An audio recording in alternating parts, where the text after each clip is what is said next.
Okay, we're live. Waiting for it to go through. Okay, excellent connection. Are you watching the stream on your end? Can they see us? Okay, there we go. Yes, we're live. Welcome everybody to the Monday night stream. So I got lots of content lined up tonight. We're gonna go over all the Epstein files. Okay, his enemies there. Woo! So apparently, yeah, lots of stuff had happened when it comes to leaks, or the Justice Department didn't do a good job redacting everything. So apparently, a lot of information was revealed that they didn't even intend to be revealed. Now, a lot of foul play is taking place. So let's get into it.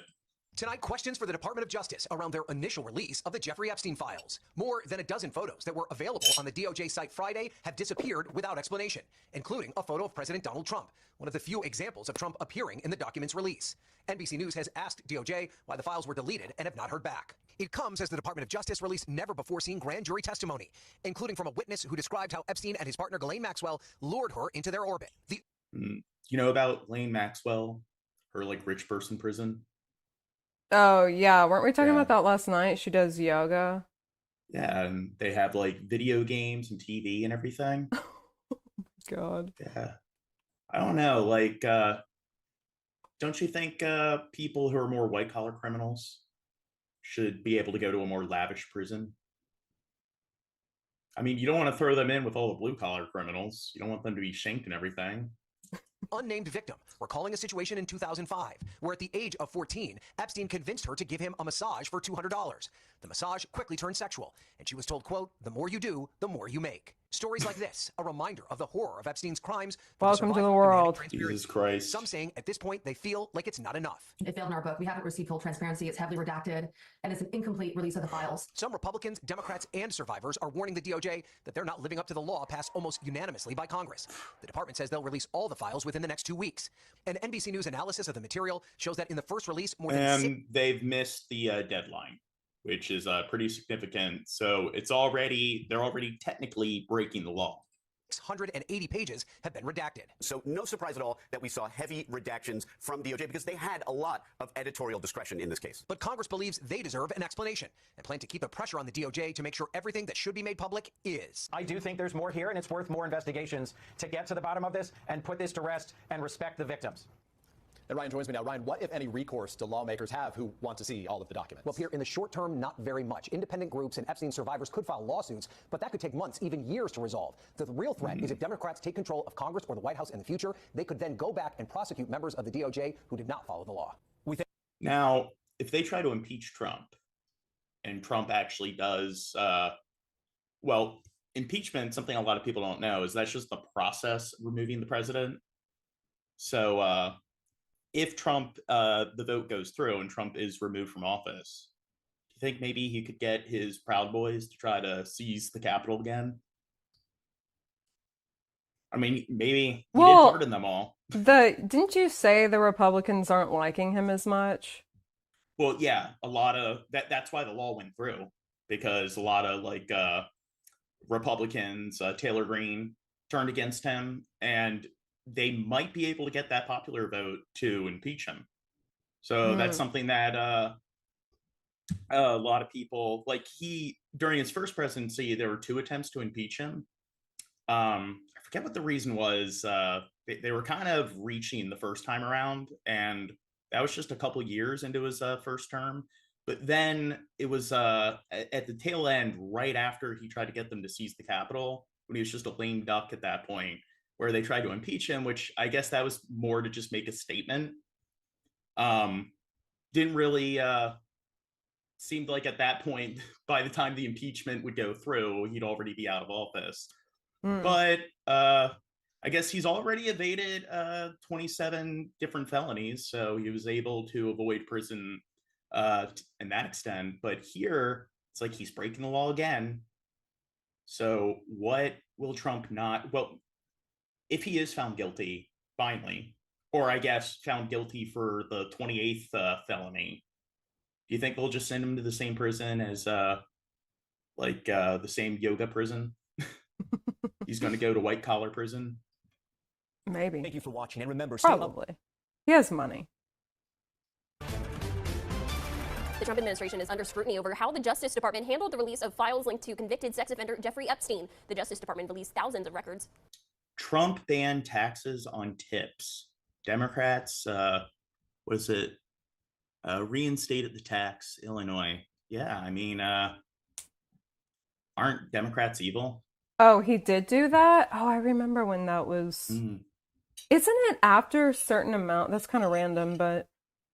Yeah. Well, I mean, let's engage in selection bias, and let's point to some questionable policies that the left is responsible for, and that just magically absolves your side of any and all accountability. Because, yeah, always bring up the red herrings. All documents public as required, drawing criticism from lawmakers and Epstein survivors. Hundreds of pages were completely redacted, raising questions about transparency and whether the release material provides meaningful answers. Survivors and members of Congress say they want clarity on when the remaining documents will be released and why they were withheld. A lot of effort and money and time put into redactions, not to protect victims, but to protect people in power. What we need is a clear timeline of when the rest of the documents will be released and an explanation for. And they released a lot of documents on the Department of Justice on their website, and anybody could go in and download them. So these are like public documents, or they should be public documents at that point. But now a lot of them mysteriously have been disappearing from the site. Oh. So again, there's the foul play just continues to surface. Why they did not release all of them today. Right now, lawmakers on both parties are now demanding a clear timeline for the release of the remaining documents. Tonight, for the first time, the Epstein files made public. The Justice Department posting hundreds of thousands of items online related to the DOJ's criminal investigations of the late sex offender, including photos that do not include context or prove any criminal activity. Here, for Bill Clinton. Yeah. I don't know. Bill Clinton's a giant. He's a fuckboy. I don't think you see Hillary in any of these photos. So, Hillary ever go to the Epstein palace? I don't know. He was Why probably just doing it. Oh. What's that? Go ahead. He was probably just doing it behind Hillary's back. Well, but then she wouldn't have known to kill Epstein in jail. Oh, yeah. Definitely was her. It appears in a hot tub with someone whose face is redacted. In another, Clinton is seen next to Epstein. And Michael Hi, Jackson, Alexander. seen here with Epstein. Another shows Epstein, co-conspirator Ghislaine Maxwell, Mick Jagger, and Bill Clinton seated at a table. Oh, and he's the Rolling Stones rock star. And this photo of Epstein with Richard Branson. The Justice Department and the FBI this summer said they, quote, did not uncover evidence that would warrant an investigation against uncharged third parties. The documents contain numerous redactions, including to protect victims' identities.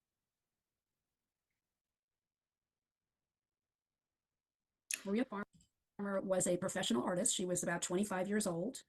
She had graduated from the New York Academy of Art, a figurative arts school in New York, and she was working as an employee for Jeffrey Epstein in New York City. She has consistently and repeatedly said that in 1996, she reported Jeffrey Epstein to the FBI after having reported him to the New York Police Department. She reported Epstein, and she reported Ghislaine Maxwell as well for child sex abuse crimes, including child pornography. And we've never seen anything before corroborating her 1996 report, but we just saw it yesterday for the first time in 30 So do you think justice will actually happen? Never. I mean, at least Epstein was locked up. years, which is remarkable. Well, they did edit the footage. So what if Epstein wasn't actually killed? What if he's actually alive somewhere? Right now, from the documents, is that there was a clear and corroborated report that I still think it would be funny if it's like if we actually see the entire footage, it was just Bill Clinton or Trump in there, just in their formal suit and attire, and it's just them putting a pillowcase over his head. Farmer did exactly what she has said for 30 years that she did. She reported Epstein to the authorities, to the federal authorities, to the FBI. And as far as we can tell, it looks like the government did absolutely nothing. Horrible things have happened. Had they acted, had they investigated in even the smallest way, they could have stopped him. Moving to Capitol Hill, where the Justice Department is releasing a Yeah, partial but batch we of hate Jeffrey women, Epstein so we're files. not gonna. What's ever, that? we hate women, so we're never gonna stop like people from predators and stuff. Well, I do think it's hilarious that the two female candidates that made it to the primaries, they lost to Donald Trump. just shows how sexist of a country we are. The files include never-before-seen records and photographs, but some records are withheld or heavily redacted to protect some victims' privacies. One of the Epstein's victims is speaking out following the partial release. Apparently one thing that surfaced is that Trump apparently really had a thing for nipple suckling. Mm-hmm. Apparently he really liked sucking the nipples of some of the sex workers. And the question is, what was the age of the different people that he was engaging in the suckling activity? Okay, well, and are you talking about just in general? No, on the Epstein Island. Oh, okay. Well, then they're all under there's 18. documentation that shows that he was indeed engaging in that kind of behavior. And the problem is that were they trafficked sex workers? So the probability there is really high. And then there's also the probability of them being one of the underage trafficked, So, says the files offer little clarity and reflect a long history of authorities failing to act. Oh, romance! How cute. Many survivors. Well, they did share a lot of similar hobbies and interests. And should now be fully They had a lot in common. Made for each other. Nicholas Rosa. Very aware of what important things that we are asking for as survivors. The alternative universe where Biden ran a second term, Nicholas, is the universe where he falls over not even a heart attack. Just after his inauguration speech, he just trips over on the stage and falls over, and that's the end. So to give us that in hopes that you guys could continue to go and continue to release the files would probably give us a little bit more hope. But right now, I'm seeing the bare minimum. And even at the bare minimum, I think the American people should be looking at these and being like, why? Why is this going on? Now, it's still unclear if the files will reveal the names of powerful people involved. And so far, the FBI says there's no evidence pointing to new criminal charges. So I have them in descending order.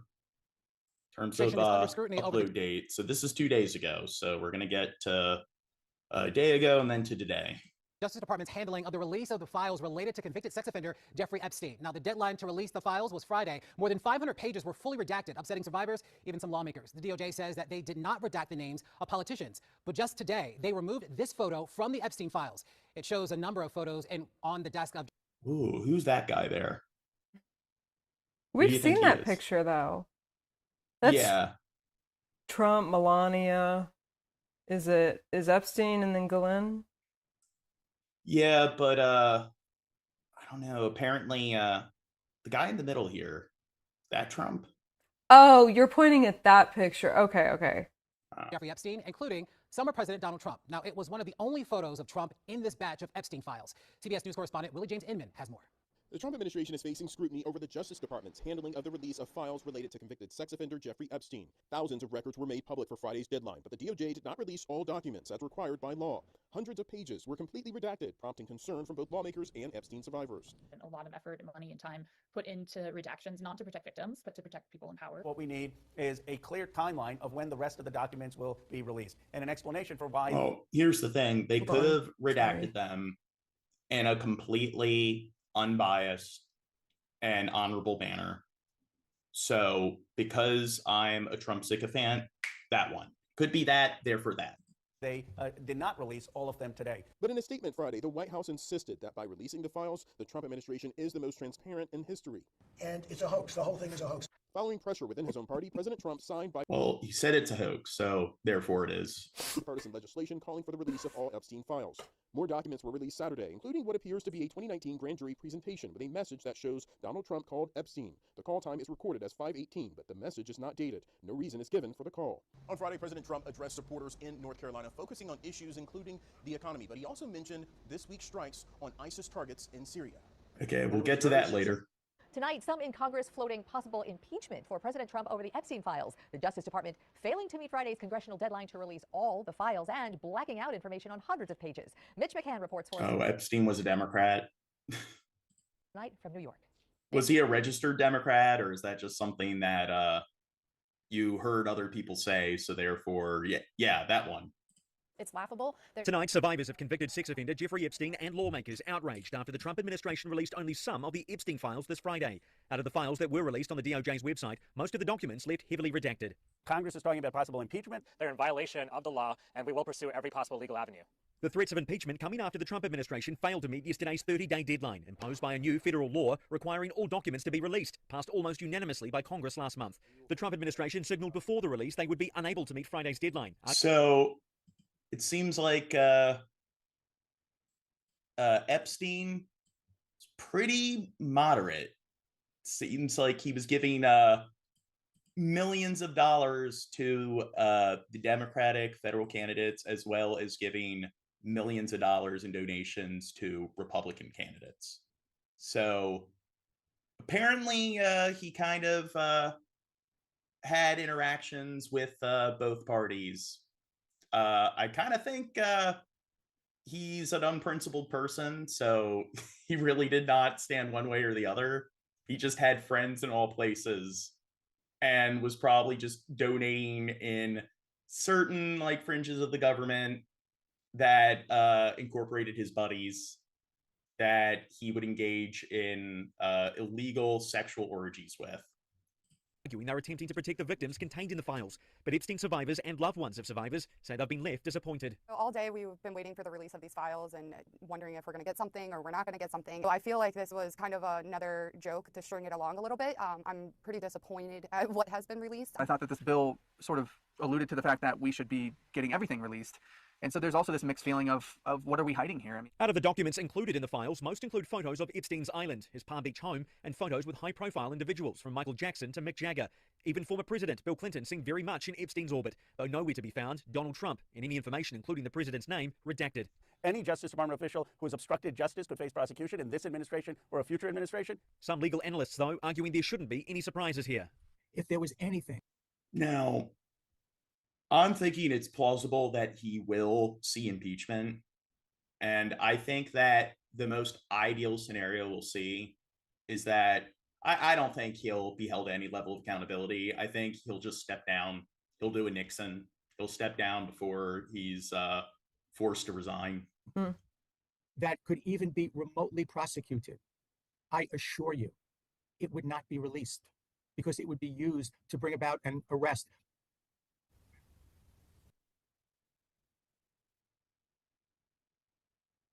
Why is it taking so long to buffer? While the Trump administration is under scrutiny over the Justice Department's handling of the release of the files related to convicted sex offender Jeffrey Epstein. Hundreds of pages were fully redacted, which upset survivors and some lawmakers. Willie James Inman has more.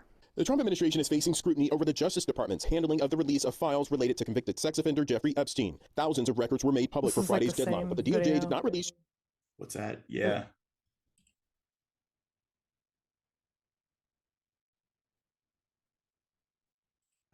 What's it doing? There we go. Now to the Trump presidency. The Trump administration is under scrutiny over the Justice Department's handling of the release of files related to... Do you think maybe she needs to diet? You're so... I'm sorry. Convicted sex offender Jeffrey Epstein. The deadline to release the files was yesterday. As CBS News Miami's Willie James Inman reports, hundreds of pages were fully Wipe redacted. that smile off your face. You're the devil. I'm just saying that you her bully. life expectancy is probably going down by or being reduced by a significant margin. So, and some lawmakers.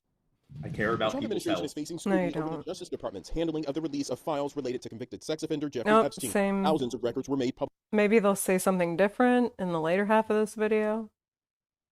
But I want to see the video that I watched earlier. Like, I saw some tonight over the ew pictures. Like, there was a male victim in there. Okay, here. Effort to force the Department of Justice to release the Jeffrey Epstein files, escalating pressure on Attorney General Pam Bondi after her agency failed to release all files related to Epstein ahead of last Friday's deadline set by the law. The quickest way, and I think most expeditious way to get justice for these victims is to bring inherent contempt against Pam Bondi. Republican Thomas Massie and Democrat. Oh, so what they're doing here, God, what is it? It's well, I think it is inherent contempt. That's where they will charge her a certain fine for like every 24 hours that the Epstein files aren't released. And I think they incorporated that in the law. So that's something that, But then the problem is that if she doesn't pay the fine, will the Justice Department, because she's the head of the Justice Department, so will the FBI, the state police, arrest her for breaking the law? So that's another element of there's supposed to be the checks and balances where Congress writes the laws, the executive branch enforces the laws, and then the judicial branch will make sure that they're constitutional. And it's just, well, the problem is that what happens if the executive branch doesn't want to actually enforce the laws or enforce things that are declared unconstitutional? Congress and the Supreme Court don't have their own officers or agents that can go in and arrest them. So I don't know, that's kind of a huge exploit that you see in that sort of checks and balances structure. And anytime you see a coup that takes place, that's always like how it works. It's just the military or their version of their like state police, their Justice Department just walks into the capitals and arrests everyone or murders everybody. And then the problem is that if the heads of those offices order like all the goons or all the agents to do like or carry out whatever unconstitutional or illegal order, do they actually follow through? And maybe the head of this sub branch of the ATF or the FBI follows through, but then maybe another sub branch doesn't. Maybe this branch of the Navy follows through, but maybe this branch of the Marines doesn't want to. And then there's civil war. Hopefully that doesn't happen. Announcing they will But you attach love teams to their war. oversight tool that in this case would require the support of Republicans. I like it from a distance. But no, I don't like war. War's bad. I don't like it when tens of thousands of people die because human beings suck and human beings like solving their problems through violence and murder. Bring it on. We are doing everything we're supposed to be doing to comply with this statute. In an exclusive interview with And NBC, somebody from Brazil said, hey man, President Trump is shit. Congratulations for Brazil. I 100% agree. Kristen Welker, Deputy Attorney General Todd Blanche, claiming the delay is justified. The statute also requires us to protect victims. And so the reason why we are still reviewing documents and still continuing our process is simply that, to protect victims. If Congress votes to hold Bondi in inherent contempt, she could be detained until the DOJ complies with the law. Some Democrats say Detained? I think that's premature. Who will detain her? What does that mean exactly? Like thrown in jail? Well, yeah, she will be arrested. Oh, because okay. At that point, she's technically breaking the law. But then the dilemma is who's going to arrest her? The FBI? And then it's Kash Patel is the head of the FBI. So will the authority figures below him, like the other, the officials that are like a tier or 2 tiers below him, will they follow through with it? 700 pages completely blacked out in the DOJ's initial release of the Epstein files, and the removal of more than a dozen photos, including at one point this image showing a picture of Epstein appearing with President Donald Trump, alongside other framed photos of the convicted sex offender posing with celebrities and politicians. The photo was posted on Friday. Then it was gone without immediate explanation. After backlash, the DOJ explaining it was taken down out of an abundance of caution for further review, and has since been reposted. It has nothing to do with President Trump. There are dozens of photos of President Trump already released to the public, seeing him with Mr. Epstein. So the absurdity of us pulling down a single photo, because President Trump was in it, is laughable. He's a little emotional. I don't know if I He believe seems him. a bit defensive. Yeah. Department How of Justice could today you? extending its decision to quietly remove at least 16 documents from the first tranche of Epstein files it released Friday, including one image of a desk drawer that contained 2 photos of Donald Trump. Here is the Deputy Attorney General this morning. There were a number of photographs. Is that the were same pulled guy? and released on Friday. Did we just watch the speech? Yeah, let's go forward. I actually haven't tracked what President Clinton said, and if there are unanswered questions, he should address them, and I suspect he will. Bill Clinton is rubbing elbows with Jeffrey Epstein and Ghislaine Maxwell in some long-buried photos that just surfaced. Senator Tim Kaine, remember he was Hillary's running mate back in 2016, says Clinton needs to explain himself. Kaine dropped that in a media interview. It came right after the DOJ released its first batch of Epstein files. Those documents include snaps of Clinton with Epstein, Maxwell, and even Mick Jagger. One by a swimming pool, another at a table. The host pointed Where's Hillary in all these photos? out we don't know the full story. He probably, do you think he told her that he's, I don't know, traveling somewhere else, like he's going to go play golf in Florida, and then it's he's at the Epstein Island. Just being in the files Yeah, isn't what I'm doing. a boys' Still, trip. Clinton owes us an explanation. Kane admitted he hasn't followed Clinton's comments closely, but if questions are hanging out there, he should tackle them. Kane bets he will. As of Sunday, no word from Clinton. He's always owned up to flying on Epstein's jet, but he denies any funny business and says he cut ties way before Epstein's 2019 arrest. And I have no idea. This is why we want to get to the bottom of it and get all of the facts out to to the public. I mean, that's what this is about. On a different network, Representative Jamie Raskin said he knows zilch about any Clinton-Epstein ties. He wants all the facts out in the open. Epstein was a big shot socialite, hobnobbing with everyone. What are these Raskin insists no glasses? covering for anyone if crime. What's that? His glasses. Red rims. He looks goofy Yeah. as fuck. He doesn't have the best fashion sense. Everyone. Raskin insists no covering for anyone if crimes were committed. One more twist, the DOJ put back a photo they briefly yanked. It shows Trump, Clinton, Epstein, and Maxwell. They pulled it for a victim protection check. Turns out no victims are in it, so it's online unchanged. And get this, hundreds of thousands more files are still coming. But delays mean it could take weeks.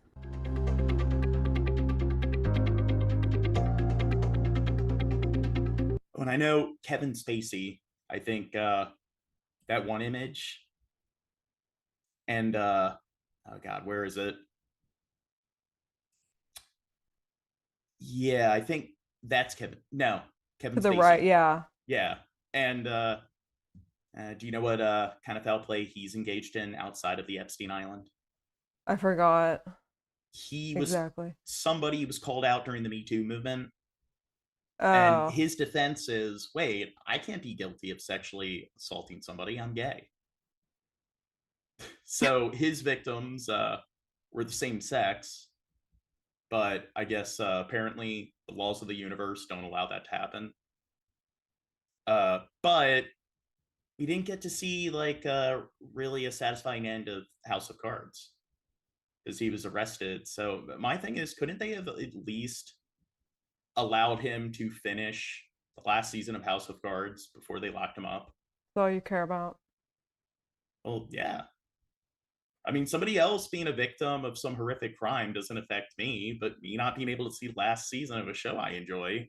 I mean, hey, first world problems. My first world problems are the only problems. No covering for anyone if crimes were committed. One more twist, the DOJ put back a photo they briefly yanked. It shows Trump, Clinton... We already Epstein- watched this. Okay, yeah. Ugh.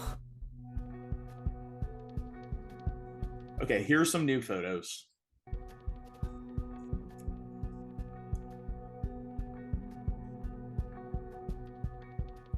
The dead. Oh, kissing and cozying up. Okay, yeah. I think I saw some of these. I can't wait.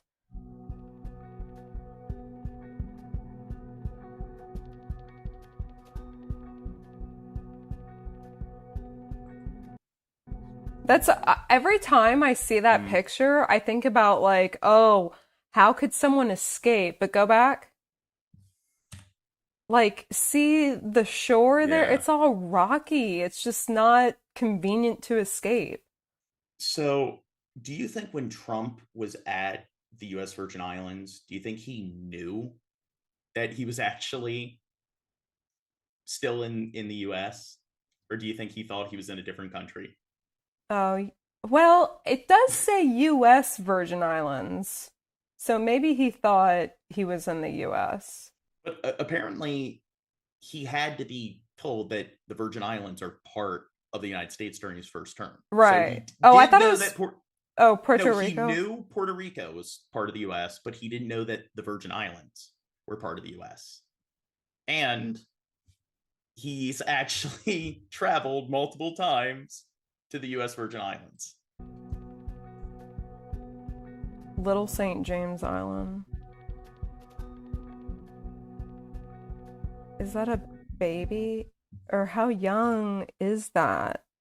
So he cradles what appears to be a very young blonde girl in his arms. Huh. Like, couldn't they make, I don't know, the sensor like bar, couldn't they make it smaller so we can at least get a better sense of what the age is? Well, but if you look at the size, like in order, see, you can kind of see the outline of the head right there. It is a lot smaller than his, and then the size like that you'd have to be in order to sit in his lap, and like the arms or where the girl's arms are sitting. That's kind of how I'm looking at it anyways. So I'm like, I don't know. I'm just assuming they're all 10-year-olds. Look at his creeper face. He's like, oh, you get to sit in daddy's lap. Because, you know, women hit puberty so early too. Yeah. And so it's like, if they're that small, then they have to be like 12 or under. I also think that it's like, because their face is being censored, it makes sense why it is. You're not able to see their expressions. Yeah, are they all drugged? Well, that, or imagine how like disgruntled they may look, and how like Why are you smiling? What's wrong with you? I'm not smiling. Don't gaslight me. And I also wanted, dude, you were smiling. Look, I'm gonna post that as a clip. Oh God.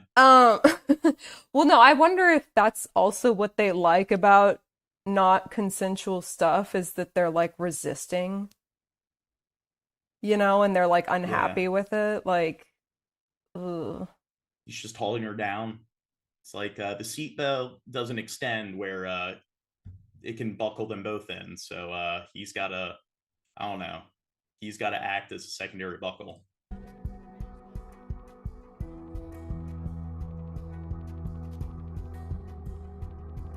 Okay, next vid. Wait, did that video, okay, how far into that video did you get? Like, did we see all the picture? Because those were... Yeah. Okay. Released, the Department of Justice may have broken the law last week by not sharing all of its files on Jeffrey Epstein by Friday's deadline, some lawmakers and survivors said. The DOJ released just a portion of the files expected, saying lawyers needed more time to review the tens of thousands of documents associated Okay, with Bill Clinton... Oh my God, such a sleaze bag.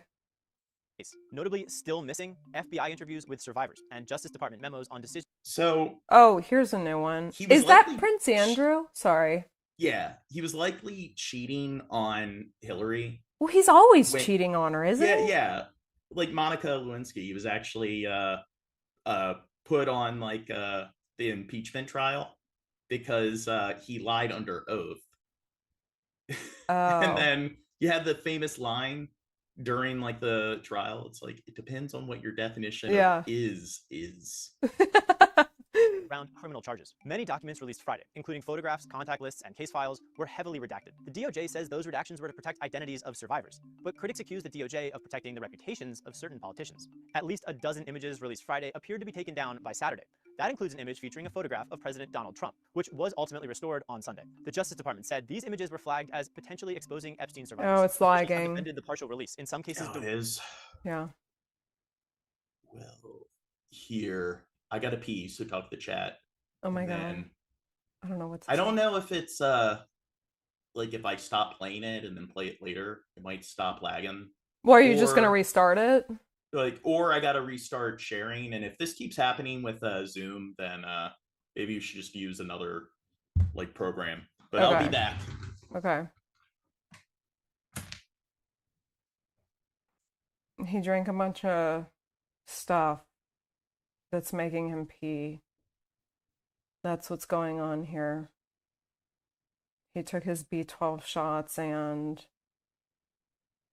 his caffeine pills and protein shakes and his other smoothie.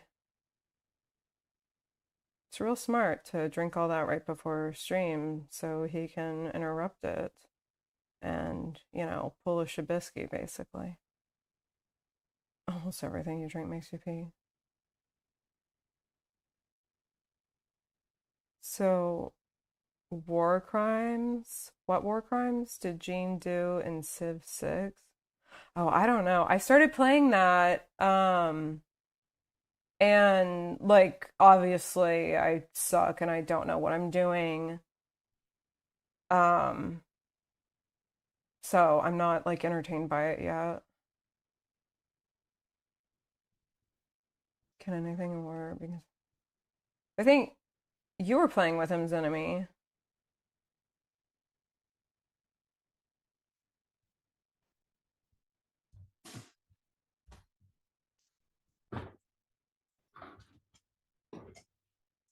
Oh, you back? Gonna No. join us for the stream? I don't hear you talking to the chat. You hear me?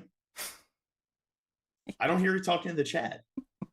You got to keep talking to the chat. Keep Shut things the busy. fuck up. Don't fucking reprimand me. You're the one that's leaving to go fucking pee every 5 minutes. Well, I had to drink a bunch of coffee to wake me up, so hopefully it kicks in soon. You had to drink a bunch of coffee because you decided to stay up all night. I haven't slept for 2 days, but I don't know. I've been busy and I've been trying to stream consistently. But it was you and Bill Hicks and JLB and all of you guys that kept me up all night.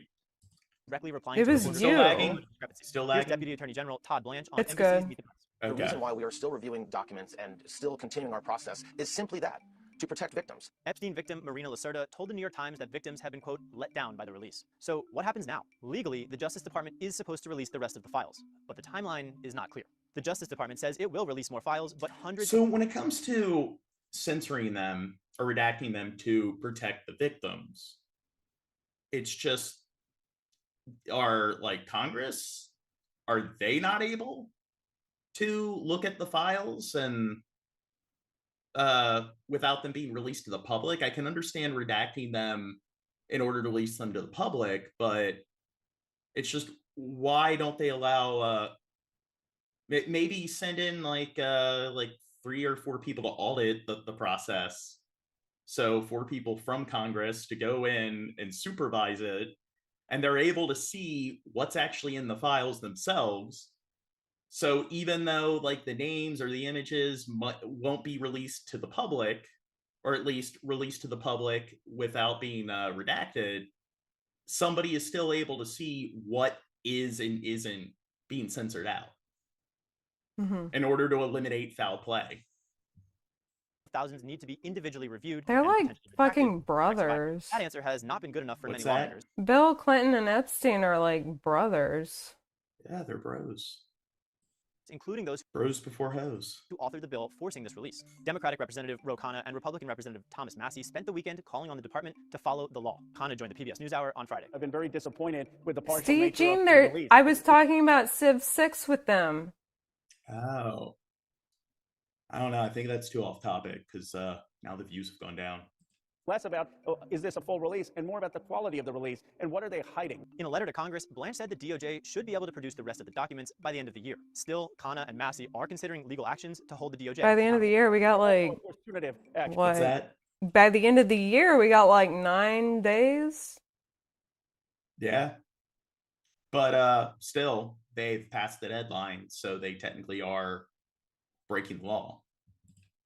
Thomas Massie and I have discussed possible impeachment, referrals for criminal prosecution if people aren't complying. Now, one issue is that when it comes to, like, theoretically, they could impeach the president for anything.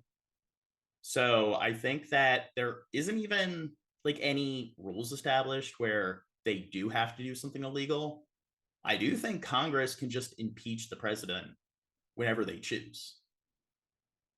So it is something where if they just think the president's too incompetent, I think they have that option, which the likelihood of that happening is, I would say, pretty rare. But you also have that dilemma that, like Benjamin Franklin said, that it's impossible for anybody to go entire lifetime without at least breaking a few laws. So if they want to hold the president accountable for like something like what Bill Clinton did, where he lied under oath about something that was pretty like wasn't really associated with any sort of politics, and that's the law that he broke, where they decided to impeach him. So it seems like any president, and they're going about actually governing the country, seems like it's impossible for certain technicalities to be broken.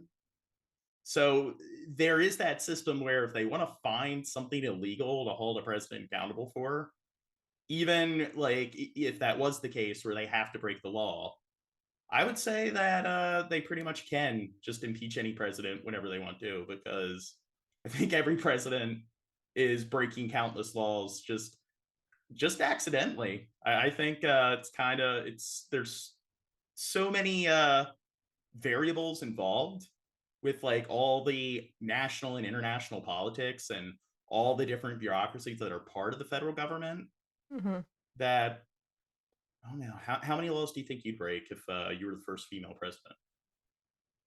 I don't know. I wouldn't be fucking going to war with Venezuela, though. He's breaking international law over there. Well, the thing is, he's also breaking U.S. law because you have to get congressional approval to engage in military operations. So that alone, they could impeach him for that. Yeah. But the problem is pretty much every president, because we're the big global military power, and we spend like more money on our military than the next 7-9 countries combined. It's just if they want to do something where, like with the Suez Canal, when the Houthi pirates were like fucking about, it's like, well, if you have to put everything through Congress and they have to vote in order to send troops out or deploy like naval vessels, then that would take too long. So they need to act immediately in order to world police. And the issue is that they've never really revised the policy when it comes to like our military engaging in military affairs overseas. So pretty much since like post World War II, since we've become the big Western global power, pretty much that law has constantly been broken. And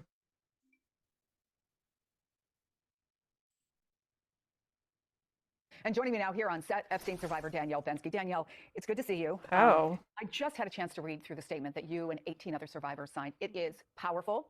I sense the frustration on the page, but articulate, if you will, what it is that frustrates you so much that you put this statement out. Yeah, I think we want answers. I think when, like, broad strokes, none of us are politicians. I am not a politician. I am a woman who is looking for information on something that happened to me as a girl, and I'm something criminal that happened to you. Yes, as a young girl, and has caused years of trauma. And for many of us, we just are trying to get to the truth, and it's all we've been saying from the very beginning, which is why it's so disheartening when we are constantly being talked about in this political way that makes us feel like we are pawns. There are so many issues here that we just need to be seen as human, and it's not about a Democratic hoax. It's not about the Republicans and what they want. It's about young girls getting justice. That's it. Well, also about young girls not being victimized because their perpetrators have not been brought to justice. I know that's a big part of what you want. I mean, the details that you put in here about grand jury minutes, though approved by a federal judge for release. Well, I believe it's like it's Epstein and Maxwell. They're the only two people that have actually been charged and held at any level of accountability, prosecution. It's just there's so many people at that island. So, I mean, I don't know, like Bill Clinton and Trump, at least one of them had to have engaged in sexual interactions. Oh, Bill Clinton? Yeah. I mean, he's in all those fucking pictures. And okay, do you remember any of the numbers, like how, because I think I remember, like, didn't Trump take a lot of flights over there? And then now, how many did Clinton take the most flights over there? At least when in between, like, regarding the two. Yeah, it's just, well, no, I meant like overall, like who has visited the island the most? I don't know if it was Clinton. He's definitely a contender. Yeah, because I wouldn't, after seeing these pictures, I'm like, oh, him and Epstein are BFFs. But there's also, God, what's his face? Like, was it Mick Jagger? Mm-hmm. Well, he might have a Trump beat there. Were fully blacked out. Really? The scattered redactions that might be expected to protect victims' names. 119 full pages blacked out. Or you might have Clinton beat. There are hundreds of thousands of pages of documents still unreleased. Mick Jagger, really? Of unambiguous. Yeah, well, I mean, he's like in all the photos as well. Well, because this is the first time that I'm seeing Mick Jagger in a photo. Well, yeah. Well, okay. I guess the previous pictures were not at the island. They were just of like at some event where like Trump, Glenn, and Epstein were together being buddies. One thing that's disappointing is Noam Chomsky. He was visiting the island. Bill Gates, he's Yeah. another one. Stephen Hawking. Wait, the wheelchair guy? Yeah, he had ALS.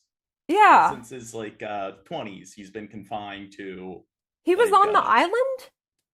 Yeah. Okay. And he also, I think, even outside of his affairs on the island, he cheated on his wife with women outside of the island. It's In a just, fucking wheelchair? Yeah. What the fuck? Hey, So his dick smart- still worked? I mean, Smart is sexy. not in a wheelchair. Well, I don't know. Maybe some people that's their kink. Maybe some people they get off to the Stephen Hawking robotic voice. Disabled men, they like, oh, disabled man, yes. And I know that ALS, it's not like being a quadriplegic. They still can feel. So they still have complete and total sensation throughout their body. And it's their motor neurons that don't function. Are they doing, is it like Parkinson's at all, where they shake, or he just No. can't control anything? Yeah, so what happens is they lose just control of they start to lose control of their limbs, and then they start to just, one thing that eventually happens is I believe they lose control of their lungs. The life expectancy is 6 years. And, but there are machines that they can use to keep your lungs going to So you can cheat on your wife. That's great. Well, I don't think with him, I guess he was very lucky because he had a form of ALS that didn't affect his respiratory system. And I know he was able to move his index finger a bit. And that's what he used for a while to communicate. And then he had ammonia or something where that ended up causing him to lose control of his index finger. So then he had to rely on twitching his cheek. So that was the last part of his body that he had some level of mobility. Mm-hmm. And a lot of them, I've read articles or blogs from people who have ALS, and they'll talk about how they try to convince them to just unalive themselves, because once they get to the point where their lungs shut down, it's well, even though there are ways to accommodate for that, hey, come on, do you really want to live with this? And that is something where when you look at the life expectancy, it does seem pretty fucked up, where you got elements with our healthcare system, because of course health insurance, that's what's going to be used to keep them alive.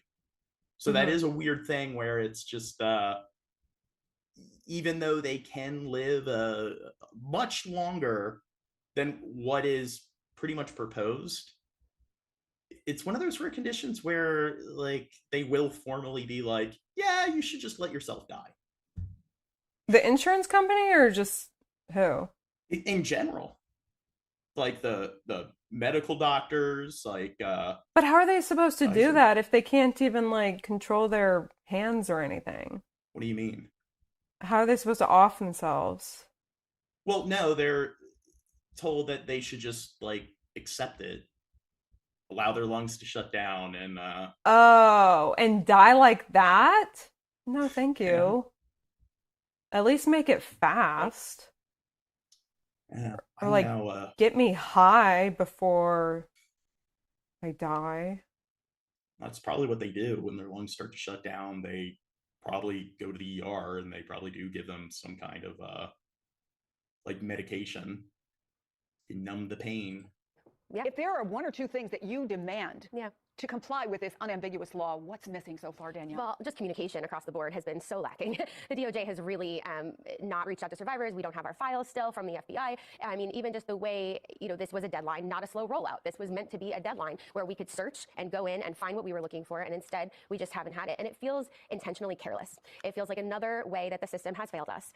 So I think that's the frustration, right? That's where we're saying we moved mountains. We got a law passed, and that feels unheard of. We had the support of not just Epstein and Maxwell survivors, but It's survivors lagging and again. even more people. Here, pulse it for a second. Than that, like Still my lagging? family members Yeah. are calling, everybody's calling, and Stop sharing. And then reshare. felt like this huge, Still momentous lagging? occasion where we No, it's actually fine. passed a law, and the law needs to now be abided by. We all remember the video of the moment when you were all together and you were hugging and you were celebrating. And then I don't want to speak out of That is something that happens in Discord as well, but it seems to be less frequent compared to Zoom. turn. You and I had a long conversation on Friday, just down the hall from here. And you talked about wanting to be able to take a breath and spend some time with your family. It's the holidays. We all want to take a breath and spend some time with our families. But what was this like for you this weekend, trying to figure out what was in, what was out, new things coming in, new things being taken out, and just the prospect that this could go on and on and on? That's the biggest takeaway. We don't want this to drag on. Nobody wants this to drag on. We thought, okay, we didn't know what we were going to see on the 19th. Oh, it's dragging on. Probably see more than this. What's that? It's dragging on. Oh, yeah. I thought you said it's lagging. No. Most of us. And so I was sitting on the floor, with the computer and scrolling because the search feature wasn't working. And then, of course, I don't have my file, so I don't know exact dates. And so the next day that I'm trying to type in all of the searches that I know, and it just was it was working for a little bit, and then it crashed out. And it was it's so frustrating because we've waited so long to see some of this. And it's almost like you get the teaser, right? Because there's a little bit of vindication. The fact that we saw 1996, that the Maria Farmers, that having that record in black and white, where you can see that, where it's like, hello world, we are not a hoax. We've been screaming this for all of this time. And now that feels so validating, but it's almost like, okay, that was there. So there has to be more here. And then you're combing through things and you see one thing that you're like, oh, okay, this might be it. And then the next page is something that's completely different and completely redacted. And you're like, I don't even know what I'm looking at. What percentage of the people on the Epstein list do you think have actually engaged in foul play with those who were victims of human trafficking? And then victims of human trafficking who are also minors? 90%. Oof. I don't know, hopefully not.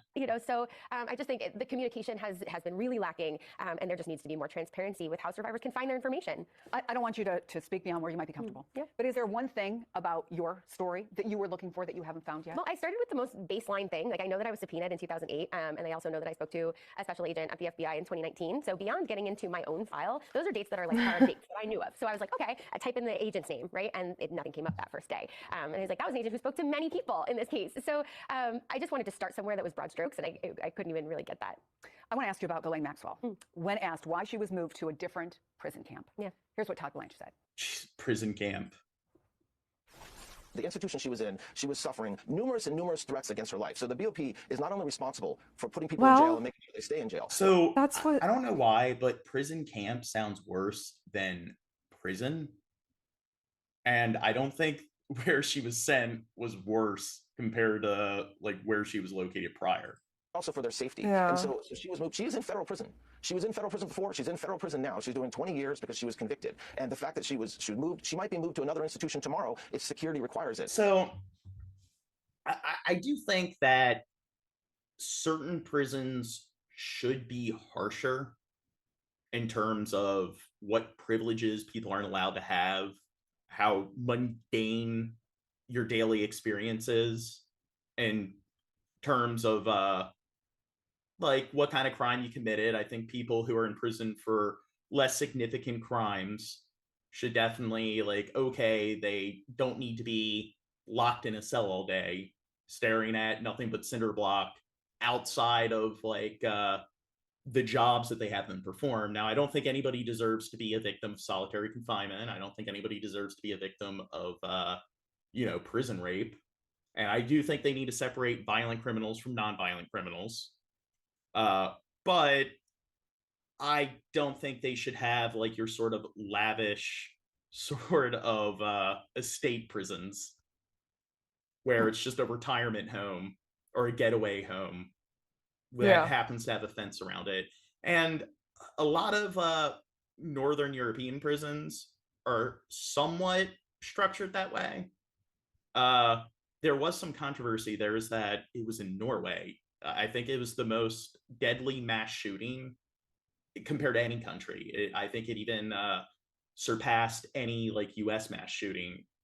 And he shot up some camp on an island, And then there was this big outcry because he was given a cell and he was like given a game console and stuff like that. But the thing is, he was confined to like sequestered in his own part of the prison where he wasn't really able to interact with anybody else.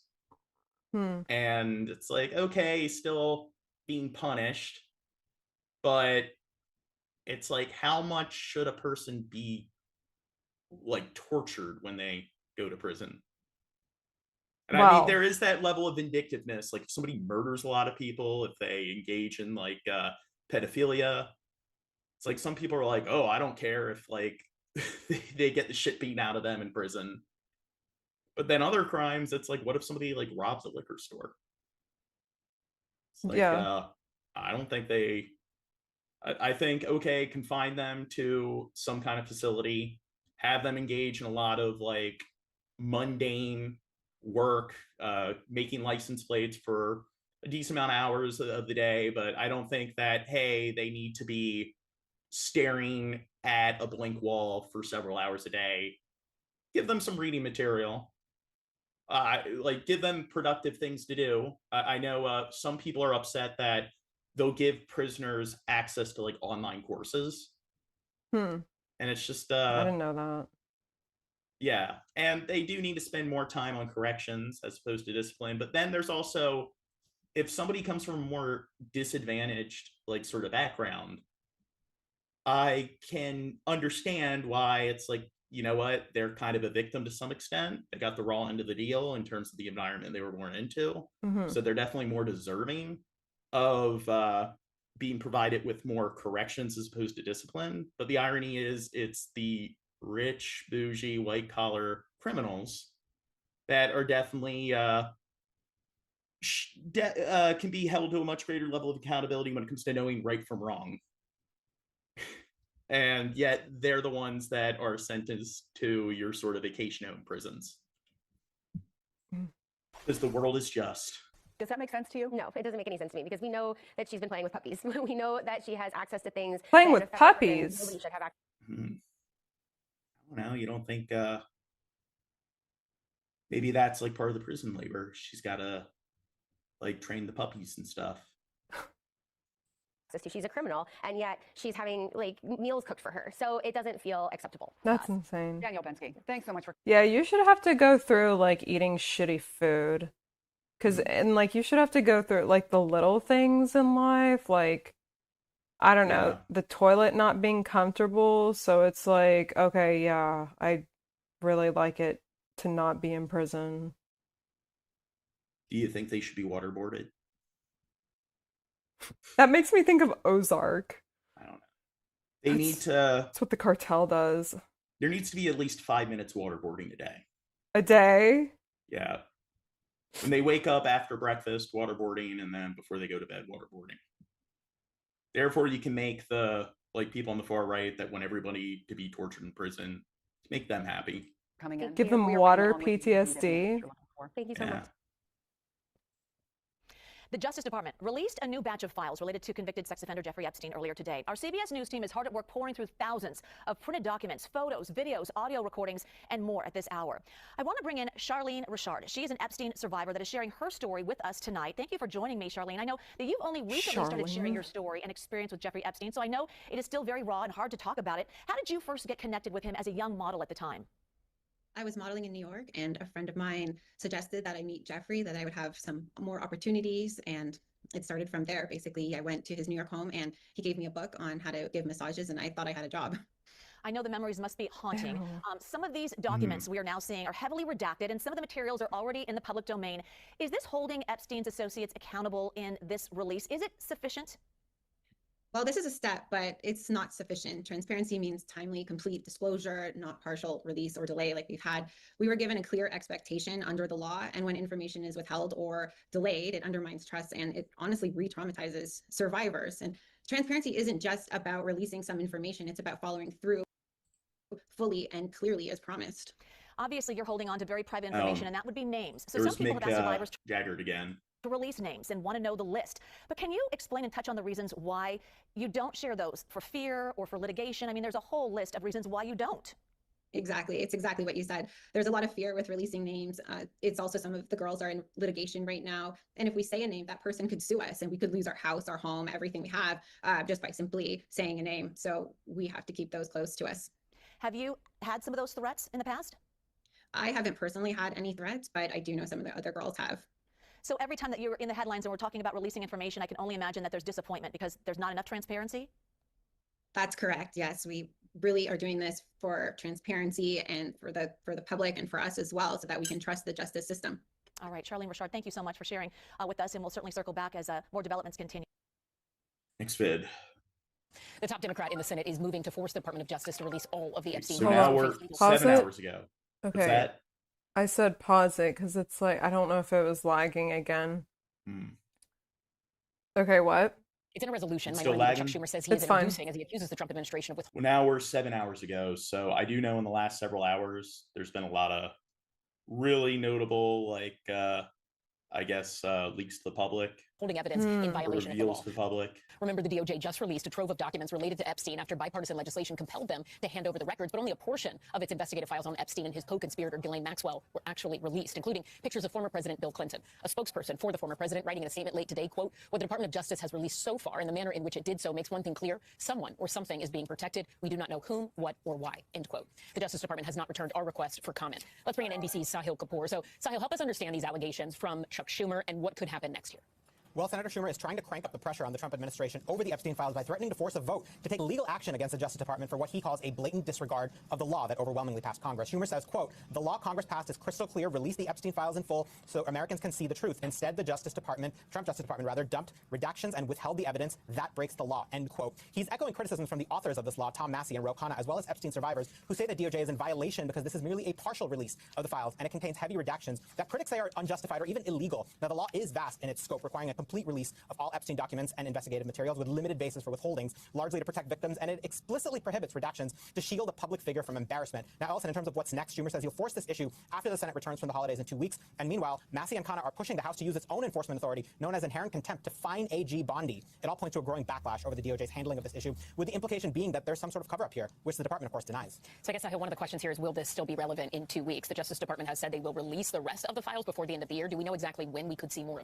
Well, they need to find another country or maybe 2 or 3 countries to go to war with in the next 2 weeks, and maybe that will make everyone forget about the Epstein files.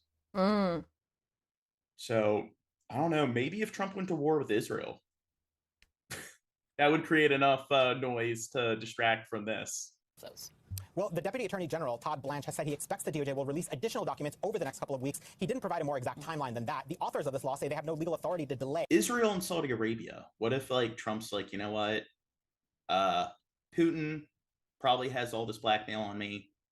So maybe he could convince Putin to sign, like, a treaty where they cede most of the territory, but then Russia and the United States ally to occupy Israel and Saudi Arabia.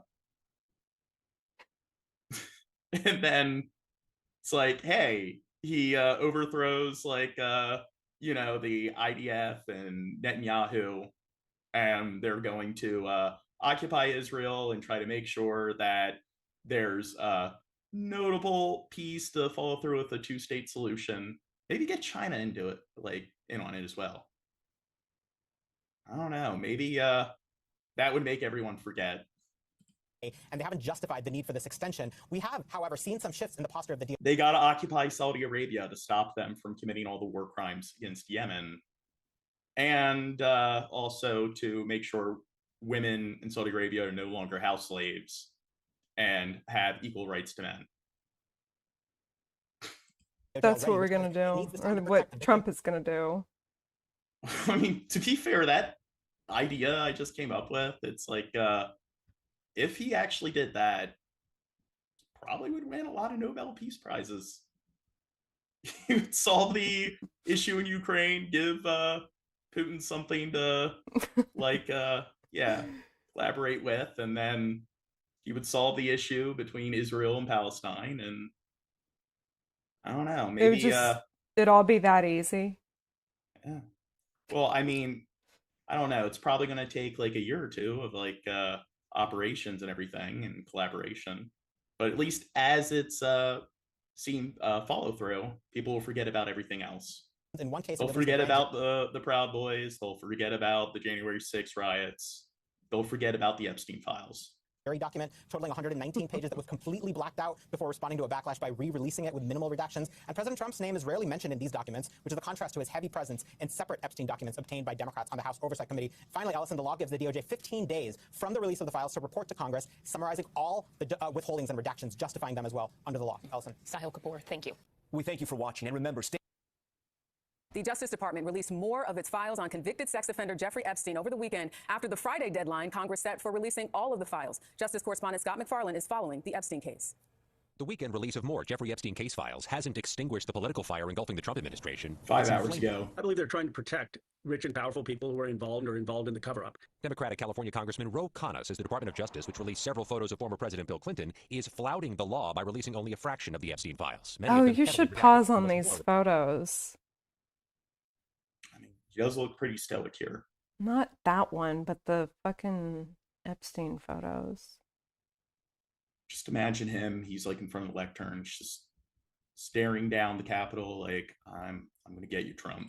Released, he tells CBS News he'll push for a vote to find U.S. Attorney General Pam Bondi in contempt. I really don't want to go after Pam Bondi. My interest is getting the documents out. Some files, including one with a photo of Trump and women, were posted, then taken down, then posted again. Others were completely blacked out, which the Department of Justice defended as necessary to protect victims' identities. A lot of people are very... Now, do you think they have copies of those photos that were blacked out? I mean, they got it. They have to, yeah. And how much of it is like saved digitally? I mean, there's no way they don't have everything backed up on like a digital database. Well, oh, okay. So I didn't realize that. So all these pictures were like developed, like physical pictures. Well, yeah, pictures that they found at the estate. Oh, I never like made that connection. That's fucking insane. The people that really had nothing to do with Epstein, but they're in a picture with him because he was at a party. Is that his buddy Pete Hegseth? No. To his right or his left? Late today, the president reacted to the release of files. I don't like the pictures of Bill Clinton being I think shown. that's Mark Rubio. Wait, he doesn't like the pictures of Bill Oh, Clinton. Pete Hegseth's to the right. Yeah. That's what I said. Oh. I thought you were... His buddy Pete Hegseth. Wait, rewind it. I want to see that. I don't like Bill Clinton being shown. Wait. Somebody says, hey guys, good evening. I'm Brazilian. Why is your Trump administration attacking South America and our Venezuelan neighbors? Leave us in peace. I don't agree with what Trump's doing there. So I don't think Trump's going about things the right way. I don't like it either. Trust me. I think that he or our government should be engaging more diplomacy when it comes to our neighbors to the south. Oh, well, explain to him that Trump's not even going through Congress. So these decisions are made just by Trump. No one... Yeah. Like, I don't... It is technically illegal what Trump is doing nationally and internationally. And I will say that, I don't know, you can't change things overnight.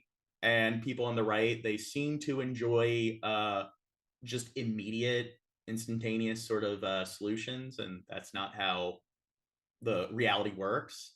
And when it comes to international politics, just countries like the United States and Brazil that have hundreds of millions of people, it's something that it's going to take a gradual level of work and commitment in order to fix a lot of the problems and instability in these regions. And the thing is, Maduro, not a good dude. So, I mean, what he's doing is very horrific in Venezuela, but I don't think Trump's going about it the right way.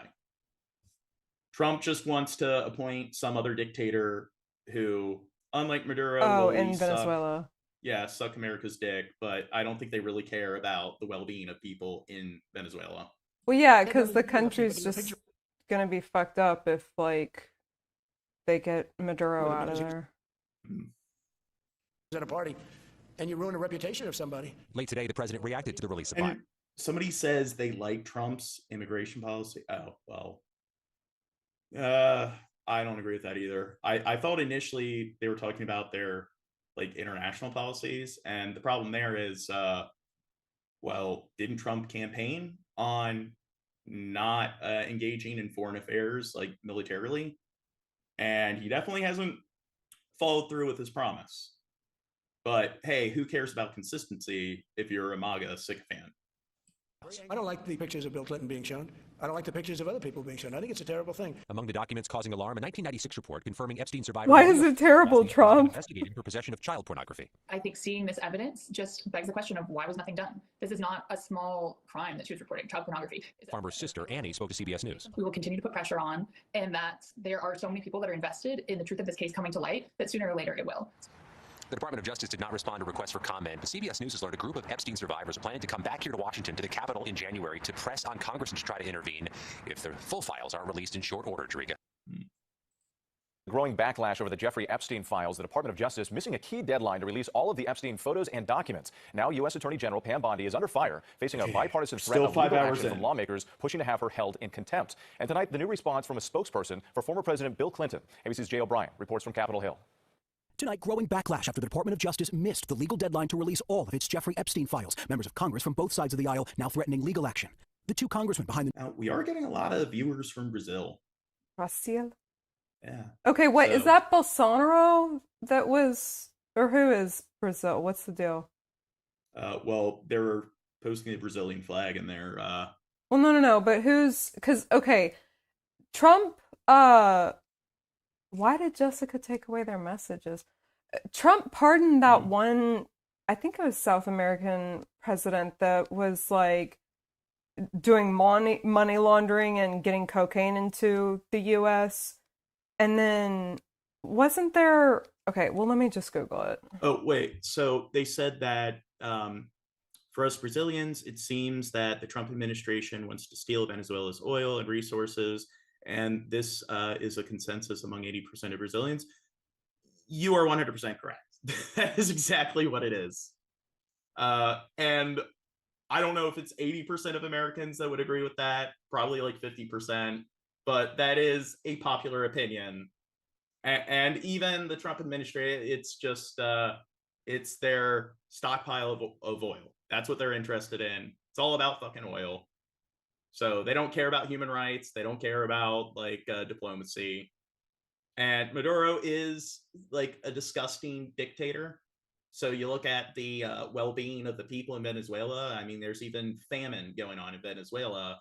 But I don't think Trump cares about addressing the famine once they, if they overthrow Maduro. They're like, they don't care about how brutal the dictator is to their people as long as the dictator is willing to sell their oil to the United States, as opposed to our adversaries like China or Russia. Well, and then, oh, okay.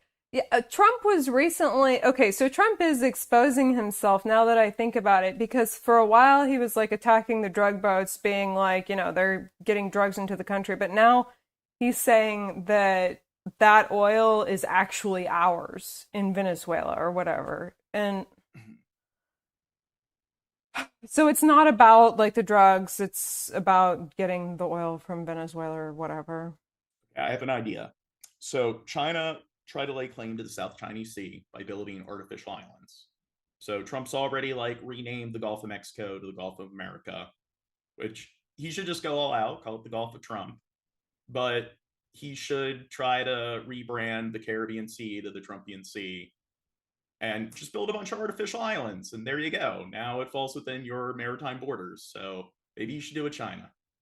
Go big or go home.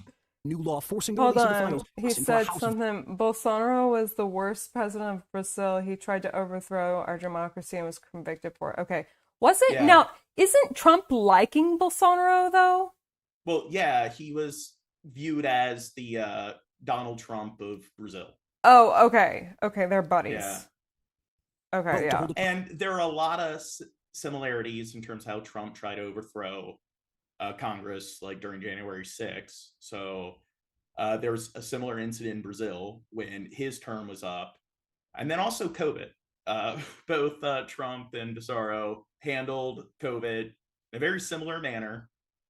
So yeah, a lot of parallels. Attorney General Oh, wait. Okay, here. It's Trump pardons the cocaine kingpin who ruled Honduras. That's who I'm referring to. Okay.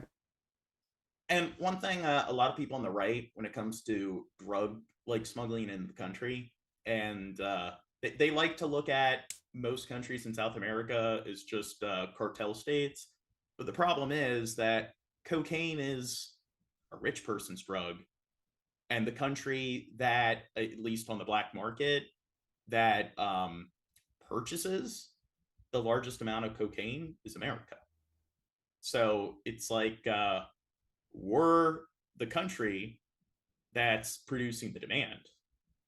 So maybe there are other countries producing the supply, but when it comes to the drug trade across the Americas, and it's all throughout South America, Central America, like even the Caribbean and the United States, the United States is also a very decent chunk of the of that criminal sort of enterprise. So a lot of people on the right like to exclude America from the drug market. It's like, oh, America's the victim because the drugs are being trafficked in, but there's also a bunch of criminal, white collar cartel criminals in the United States.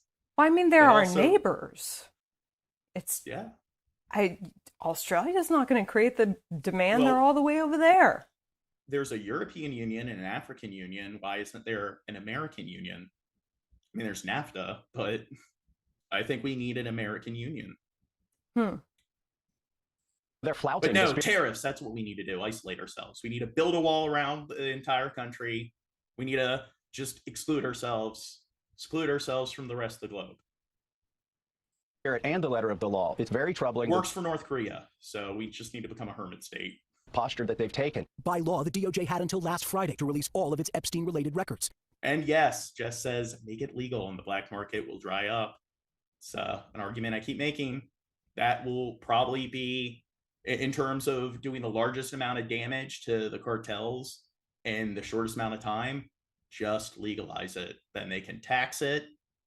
There's less people who will be in prison for consuming it illegally, selling it illegally, manufacturing it illegally.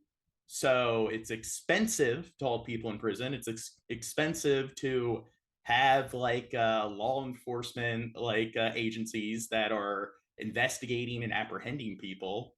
And also detainment is very expensive. Going throughout the legal processing is expensive. So all over the place, they would save so much fucking money if they just decriminalized it. Then it could actually be regulated. So people would get clean products. People would be less likely to get addicted to the products. And people are less likely to die from having to go through, sketchy routes in order to purchase it. And again, it would create so much work when it comes to legally producing it, growing the crops and everything. And but no, we can't do that. We have to try to hunt down the cartels and engage in jackboot tactics. But sources tell ABC News what the department published was just a fraction of its Epstein files, and reams of released records are heavily redacted, entire pages blacked out. In a statement, more than a dozen Epstein survivors, including Danny Bensky, writing, "We are told there are hundreds of thousands of pages of documents still unreleased. These are clear-cut violations of an unambiguous law." We have pages and pages of grand jury testimony that are completely black, and then there have been survivor names that have been released. And so it just feels absolutely intentionally careless at this point. Among the thousands of records already released, photos of former President Bill Clinton and Epstein. No Epstein survivor has ever accused Clinton of wrongdoing. And tonight, a Clinton spokesperson challenging the DOJ to immediately release any... Do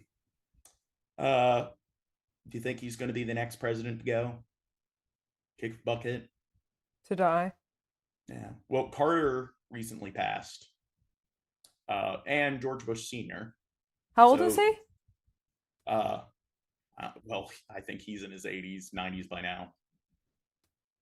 Remaining material. I mean, he's older than Trump. Referring to, mentioning, or containing a photograph of Bill Clinton. I mean, Hillary Clinton is older than Trump. She's 2 years older. She was 80 when she ran against him. So that would make her like 88 now. Wait, hold on. Bill Clinton is 79 years old. And then Hillary is 78. You're off by 10 years. I thought she was like 2 years older than Trump when she ran against him initially. And Trump's like, isn't Trump 80 now? Let me look it up. Using to do so will Trump is 79. Where did I get that number?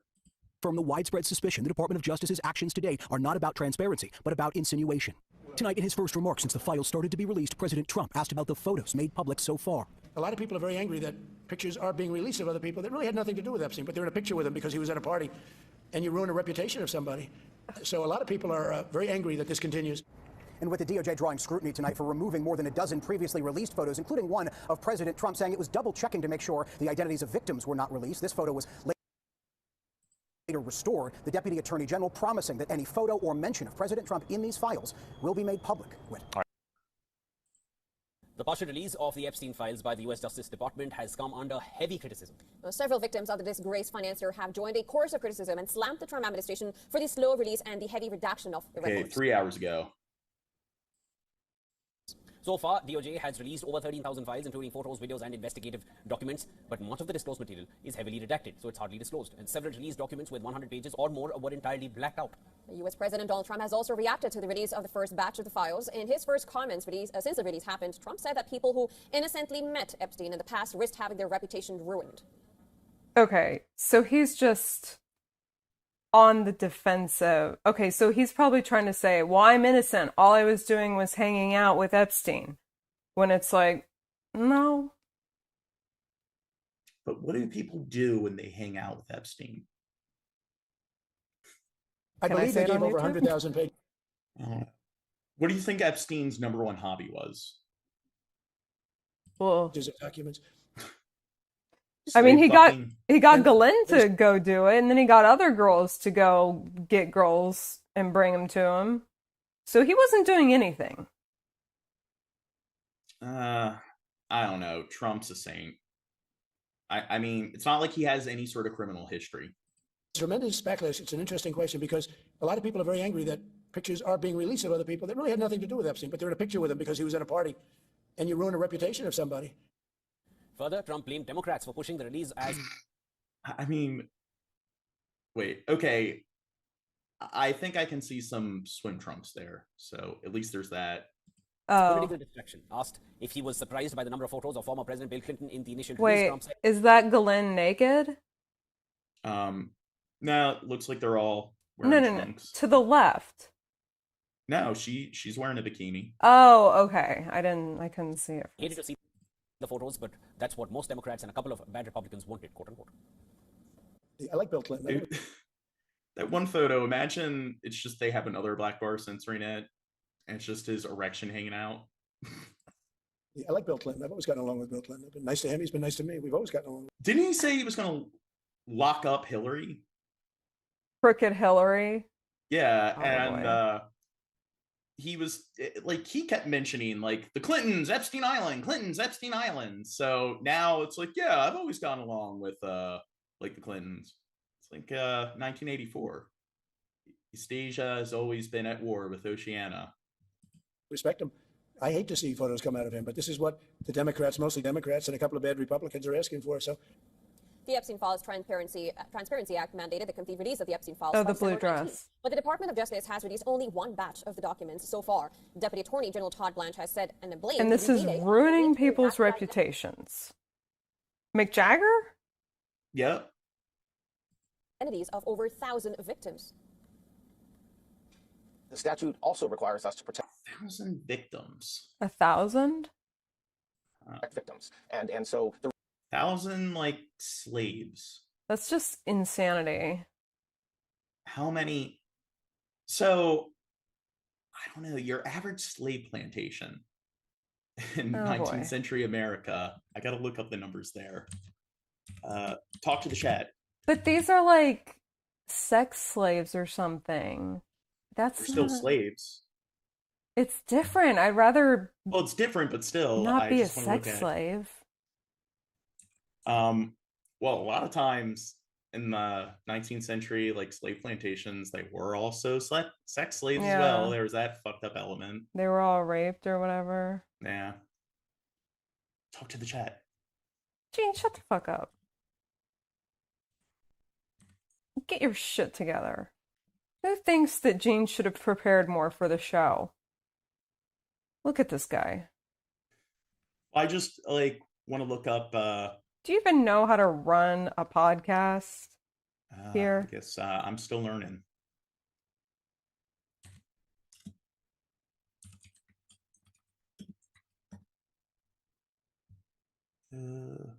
Doesn't AI just give you an answer So- right away?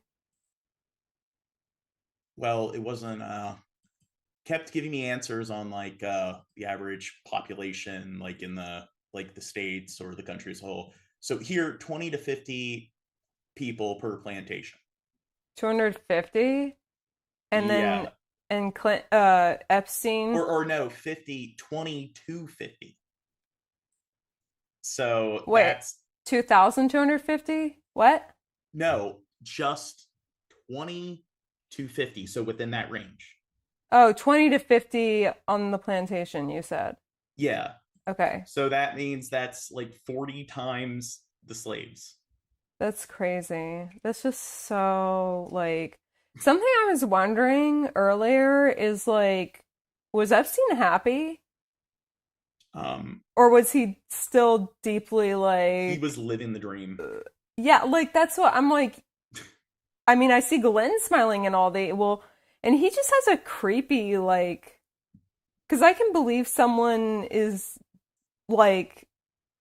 I don't know, they portray something, but then they're actually not happy at all. So I'm just like, were Glenn and Epstein happy? You're saying you don't think he achieved self-actualization?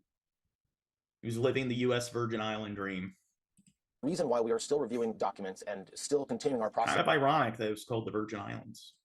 Is simply that, to protect victims. Yeah, that so was the a bad same joke. individuals that are out there complaining. Yeah, I don't like those lack of documents that were produced types on of Friday jokes. are the same Gene. individuals who apparently don't want us to protect victims. Virgin is just a term to shame women for having sex. To shame them? Well, isn't it also used to shame men? Like, isn't it considered like shamed? Men are only shamed for not having enough sex. Women But are if a shamed guy's, because like, a they have virgin- sex. Oh, yeah.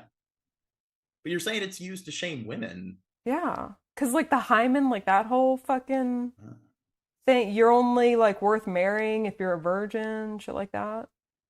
But then that wouldn't be used to shame them. Being not being a virgin would be used to shame women, and then being a virgin would be what's used to shame men. Right.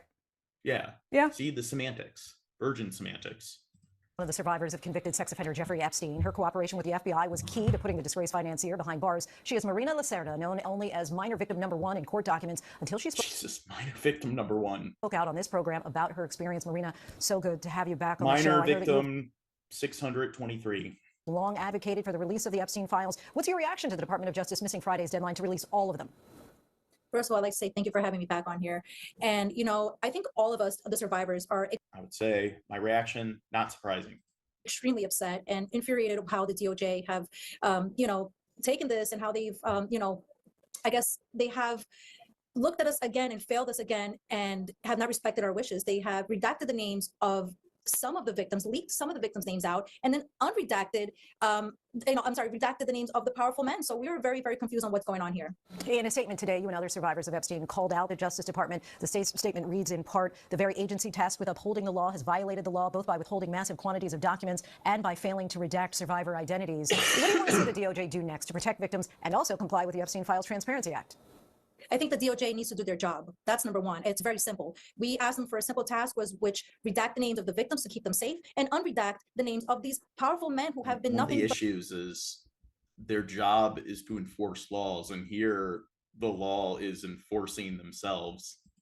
been a predator to, us and hopefully, not to other women after that. So we ask for them to please unredact these names and bring these men to justice. We've seen photos of Epstein's luxurious estates, for example, and at the same time, 119 pages of jury minutes that were entirely blacked out. What does it feel like for you seeing what has been and what has not been released?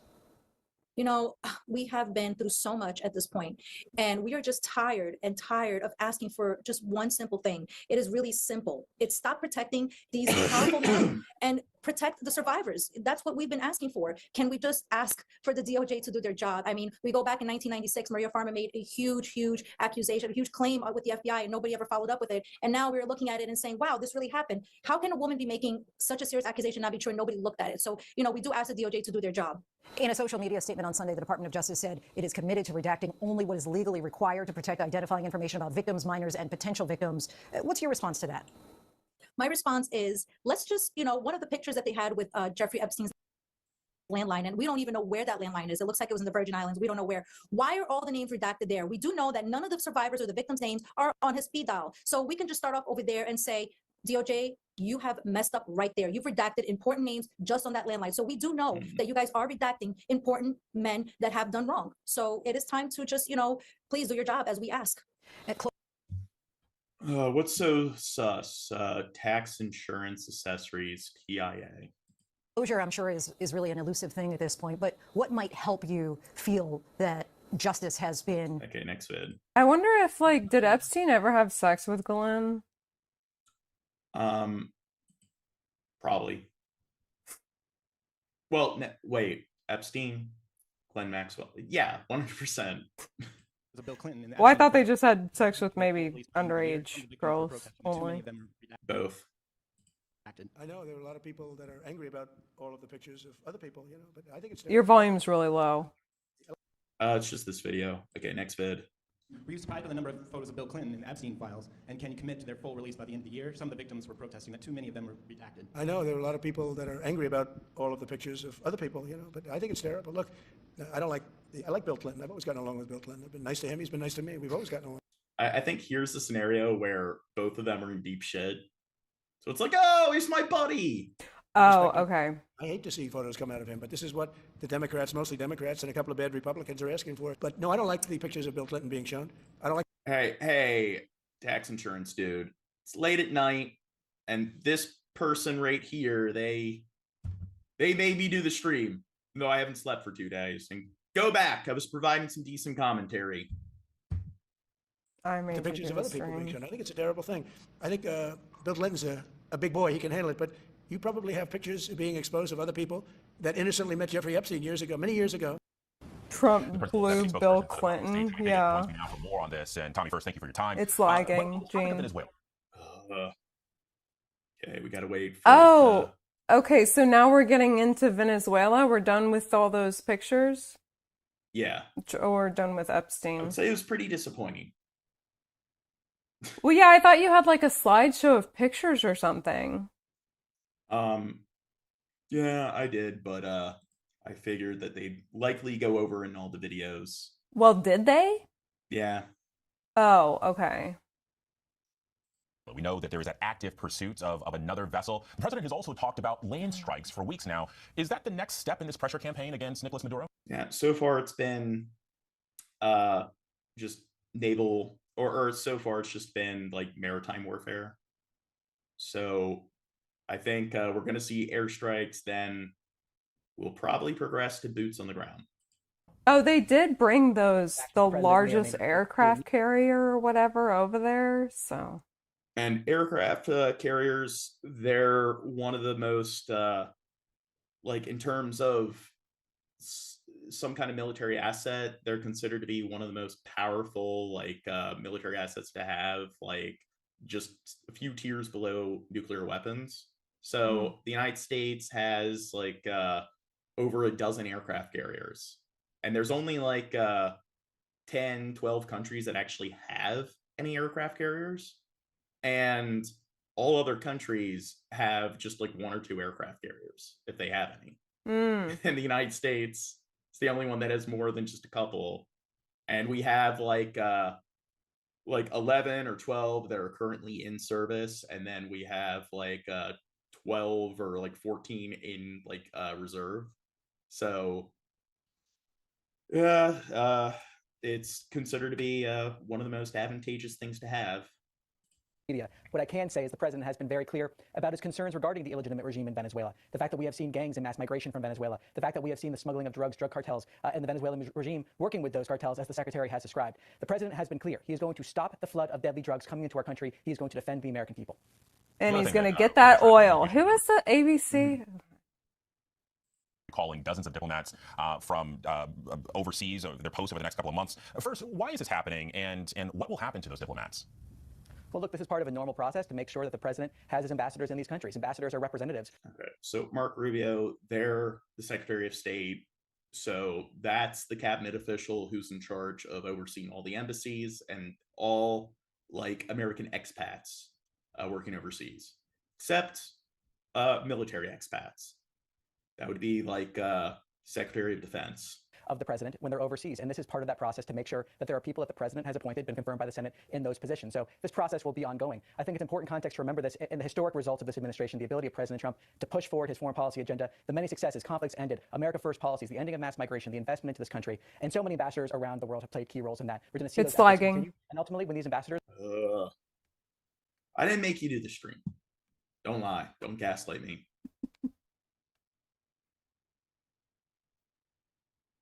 Yeah, the second largest Air Force is the U.S. Navy. America. Are recalled and come back to the State Department. It's still lagging. On other ways, if they so choose. Here, let me stop sharing and then reshare. To Still help implement lagging. the president's agenda and new jobs at the State Department. Well, we've reported that most of these impacted I think it's Africa, good. also impacting parts of Europe, Asia, Middle East, and the Western Hemisphere. But I'm curious, is there concern that by removing U.S. presence and our ability to gather intelligence on the ground in some of these areas gives countries like China room to expand its footprint? We're not going to see the removal of those capabilities. You're going to see U.S. presence there. And I think this is also something that, talking about Africa, for example, we've seen many new announcements with several different African countries regarding our health memorandum of understandings, new models to work with governments to make sure they're building capacity for their health infrastructure, for example. You're seeing landmark and historic agreements across the world, and that's what happens when you put America first. So I would dispute the notion that somehow we're not seeing these policies for the American people. We are indeed. And the fact that we're seeing these health understandings being signed with many different countries, the fact that we're seeing so much investment coming into the United States, is a testament to the ability of this president, the State Department. I don't think that's the case. I think when it comes to our economy in terms of imported goods and labor, I think it's the worst it's ever been. The tariffs aren't really working as expected, and they didn't really benefit us during Trump's first campaign or first term. During his first term, when he tried to utilize tariffs in the steel industry, he created 1,000 jobs, but it also resulted in the loss of over 10,000 jobs. So there were no, when Trump tried to apply tariffs in his first term, there were absolutely no gains in terms of it creating any employment. Mm-hmm. But it's like, hey, he needs the second term, and it's like, well, it's still not generating any gains or positive yields. Well, according to him, though, it's paying for all kinds of stuff.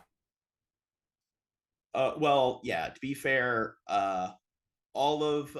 every other source that isn't Trump, any academic source, any other like journalistic source, they're all corrupt, and anybody that believes it, like what the experts, the economists and stuff say, they're just believing what other people tell them. And the only person telling the truth is Trump.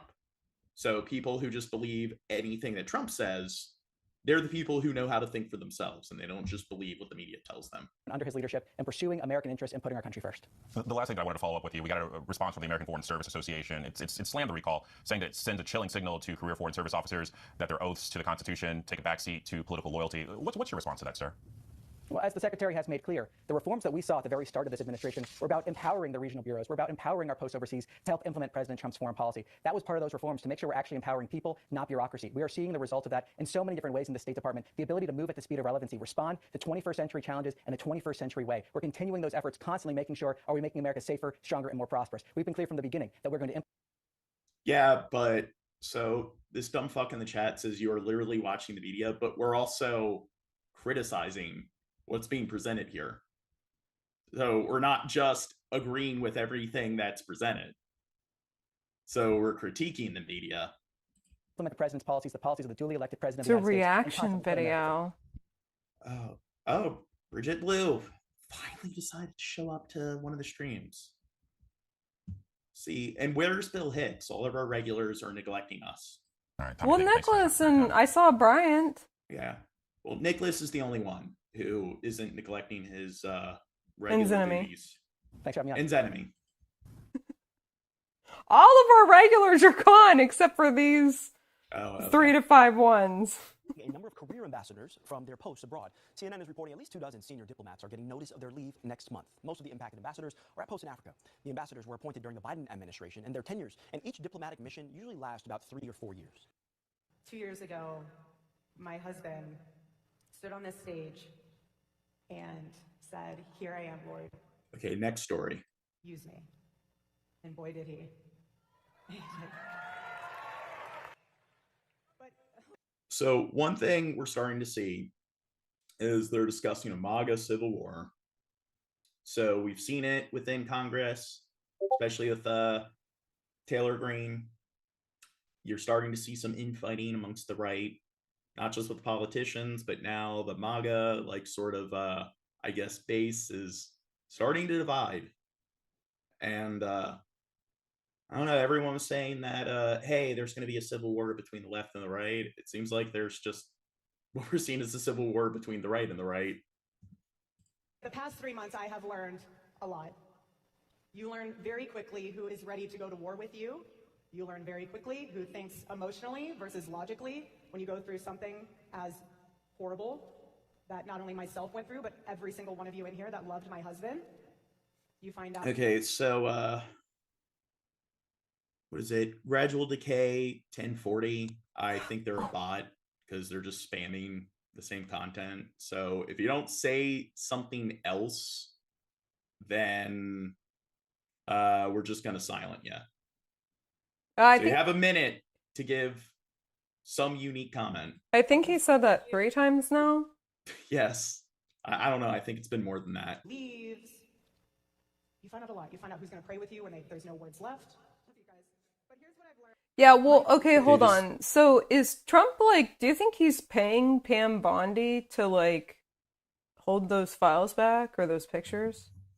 Well, I mean, that is illegal because politicians aren't supposed to be accepting money outside of their, Bribes. yeah, it's bribes or bribery. But that could very well be the case. He could be just like, Trump's a billionaire. So it's just if they're finding her, I don't know, $20,000, $30,000 every day that it isn't released. It's just that's pocket change for somebody who has a net worth in the billions. So if he's able to find a way to get around it, then that it could be some backdoor solution that they could utilize. He deeply mattered on a multitude of levels. So much so that it proved even more once he was assassinated how much of a peacemaker Yes, the two of us are taking bribes. he was and how much of a coalition builder he was.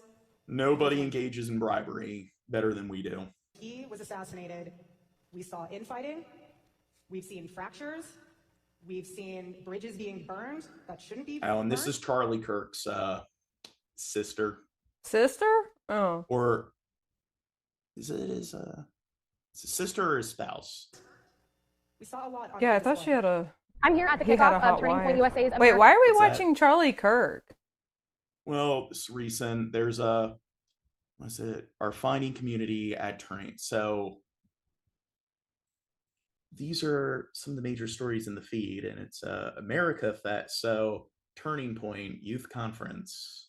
Over 30,000 people registered to attend America Fest for 2025, the largest group in Oh, the America Fest. So this is like Comic-Con for patriotic dumb fucks.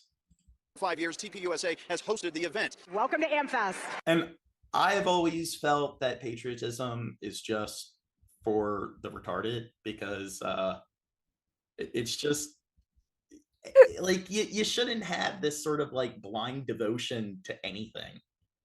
So like whatever the institution is, whoever the public figure is, people need to think dynamically. And it's like no government is perfect, no country is perfect. And all countries are plagued with certain issues, and we live in a global economy.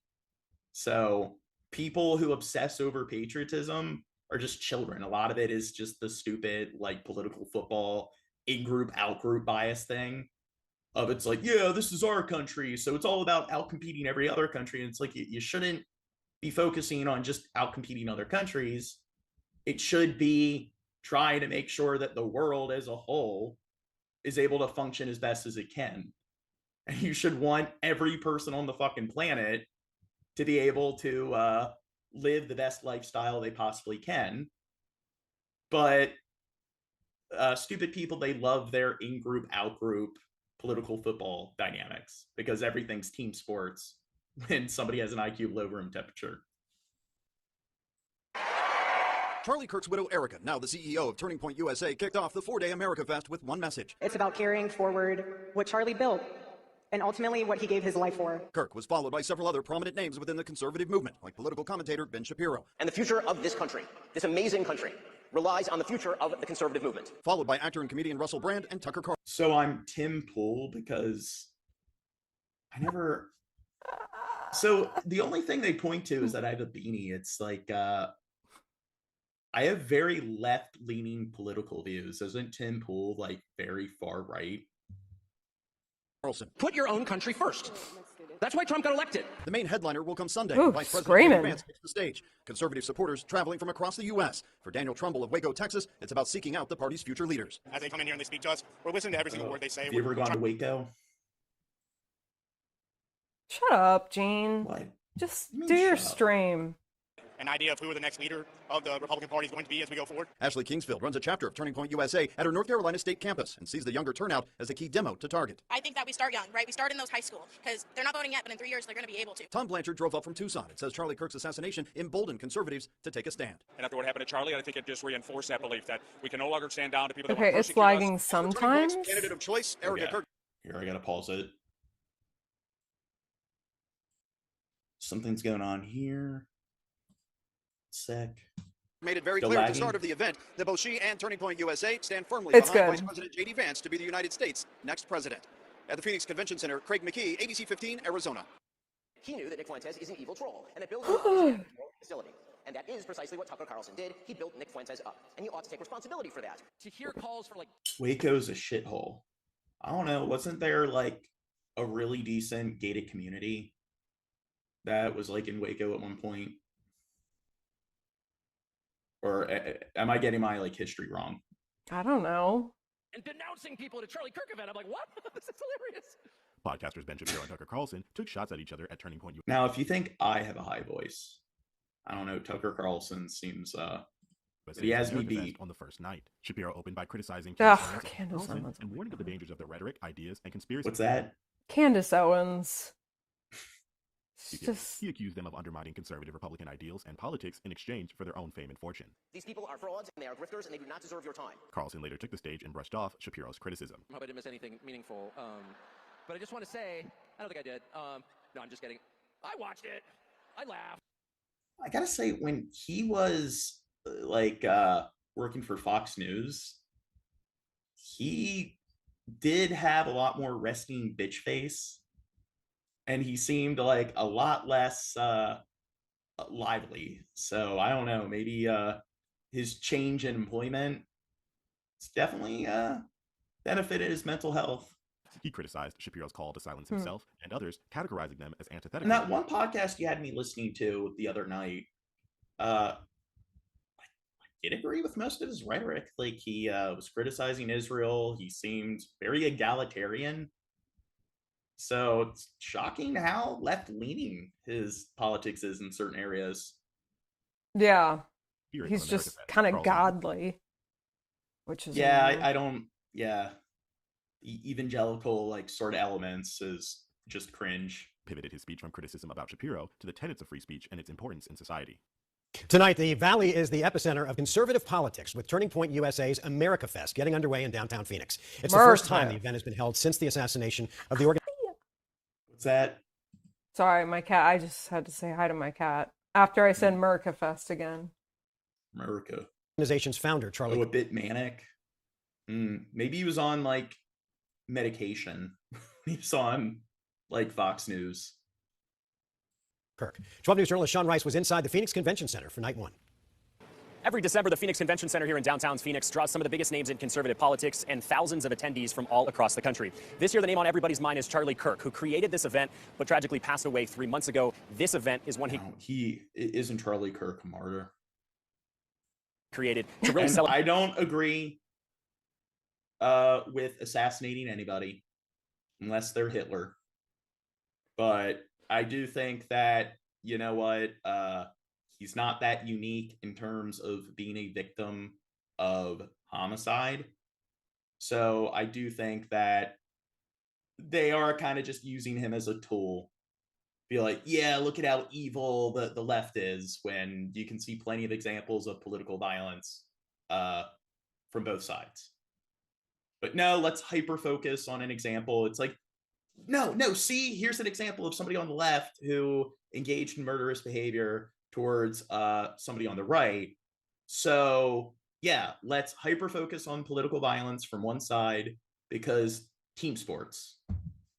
Celebrate all the work his organization has done that year. Although he is no longer here, the message tonight was very clear. His mission will continue to live on.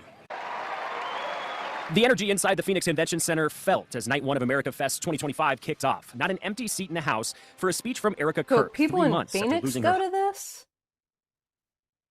What's that?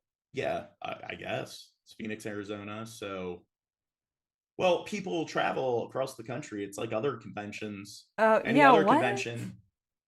And I don't know. It's like what is it, Comic-Con, or there's VidCon that people will travel for. Well, I think Comic-Con. I've never gone to Comic-Con, but I do think they have like locations, multiple areas throughout the U.S. But VidCon, I think, is just in California. So it is. Damn, looks like you're staring directly. Like, yeah, well, the chat is right here. So when I'm so it's like, oh, I'm looking at the audience because Justin is one of oh, okay. He's from my server. He's watched me on a completely different Twitch, completely different. But he said, hold on. So anyone else I gotta pee. I'll be back. No. Okay, fine. Has the chat. Zero political instincts after she endorses JD so too early. Honestly, I don't know anything about her or JD Vance. He became a product. Like, I had never heard of Charlie Kirk before he got shot. I haven't been good with politics in the previous years. He was assassinated by Israel. Charlie Kirk lived in Phoenix. Oh, okay. I was okay. He's mogging his guest in hair length. What? There's 2 different national board game conventions that happen near here. People travel to CPAC. What's that?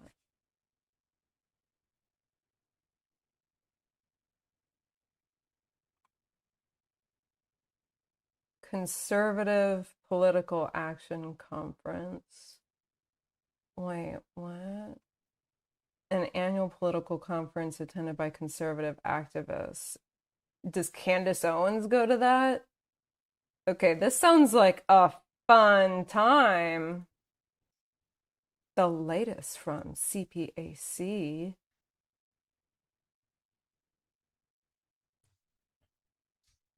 Why is Joe Biden's face on here? He's a Democrat.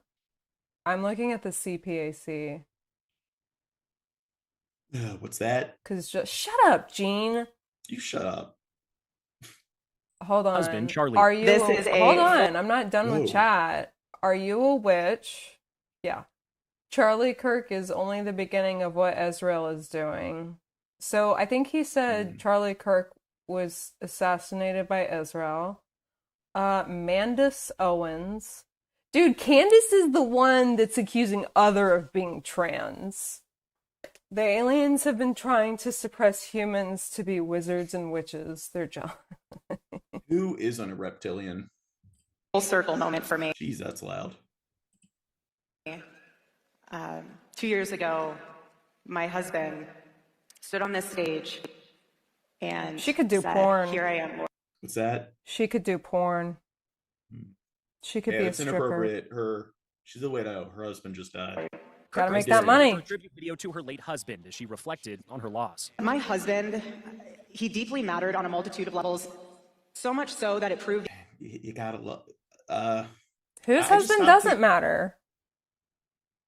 I just don't take anyone seriously when they want to wear like a cross medallion around their neck. Even more once he was assassinated, how much of a peacemaker he was. It's like either they don't know how to think critically, or they know how to think critically, but they're disingenuous and they're pandering to people who don't know how to think critically. And how much of a coalition builder he was. Members of that coalition coming from near and far to celebrate his life. We've been looking forward to this for several months, ever since Charlie's assassination. Alan and Jackie Clemens traveling all the way from Alaska to the Valley, still in shock over the events that led Charlie to no longer be with them. As we continue watching, it's just disbelief. It couldn't have happened. Then it was just replayed over and over again. And the event bigger than politics for some, resonating with Charlie's faith and ability to debate those he disagreed with. It's definitely brought people closer with their faith, and it's helped to bring people together. That's what I see in the school I'm working at, is that they're interested in each other, and not that we agree with each other, but they get a debate going, and it's not angry. Erica Kirk's message, one of hope for those in attendance, carrying forward his beliefs even amidst his absence. Another moment where you decide not to drift, not to disengage, not to give into cynicism, but to stand up boldly, to be brave, to speak clearly, because that is... Well, to speak clearly, as long as the person has the same views and opinions as you. Because if they don't agree with you, they need to keep their mouth shut, and you have the right to kick their ass. And then if they get their ass kicked, they deserve it. So was it normally Charlie Kirk making these beautiful speeches? Well, they weren't necessarily speeches. He would go to university campuses. Well, no. For this event. I would have, I'd guess, like any of the public, like political figures that show up likely would give conferences and speeches. Oh, so wait, what is this event? Is it just watch other Republicans talk on stage? Well, it's America Fest, so it's all about patriotism, and I don't think there's a requirement in terms of being right-leaning, but it's all about sucking the dick of America. So it's normally the right that's all about patriotism. So a lot of times you see right-leaning, like sort of political commentators, like Ben Shapiro or Cadence Owens, that usually will attend these things, and they give seminars. It's like any other convention. Yeah. Like VidCon, it's different YouTubers will show up and they'll have conventions, or their fans are able to meet them, and they do Q&As. But I mean, they're sitting in these uncomfortable chairs just to see someone like super far away. It seems like you'd have a better time at home. Yeah, I agree. And America Fest 2025 will continue all the way through Sunday. On that day, Vice President J.D. Vance will deliver a keynote address. In downtown Phoenix, Sean Rice, 12 News. I, Donald John Trump, do solemnly swear that I will faithfully. The Doge disruptors are taking a wrecking ball to woke and wasteful government spending. One of the day one executive. Somebody says, why is being pro-America such a bad thing? Because, like, America, like any other country on the planet, has its flaws. It's like we live in a fucked up world, and when you're talking about any country that has a population that's not just in the millions, even a country that's like in the tens of thousands, it's just any large population. I mean, even the population of a small town, it's like people are flawed. There's always going to be problems that need corrections. So it endorses this sort of team sports mentality, and that sort of America first. It's just, I think globalism's the way to go. And I think that it just doesn't encourage people to think critically. Actions that Trump will take is renaming the Gulf of Mexico to the Gulf of America. The next item here is the withdrawal from the Paris Climate Treaty. I pardoned hundreds of political prisoners who had been viciously persecuted. Oh, the Belarus. Or is this something else? Oh, I was reading the chat. Oh my God, pay attention. Oh, yeah. Come on.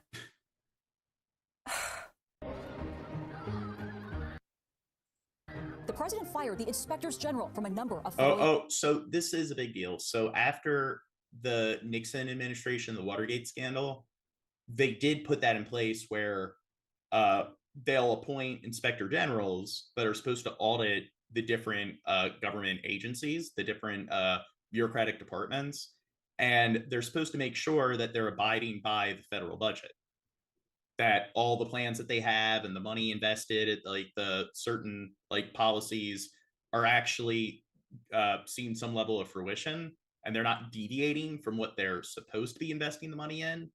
And they're supposed to be reporting back to Congress, which acts as like a type of checks and balances. But Trump decided to, and he did something pretty unprecedented since the Nixon administration, which was he decided to fire all the inspector generals, where again, their job is to evaluate the executive branch and to make sure that they're doing what they're supposed to be doing.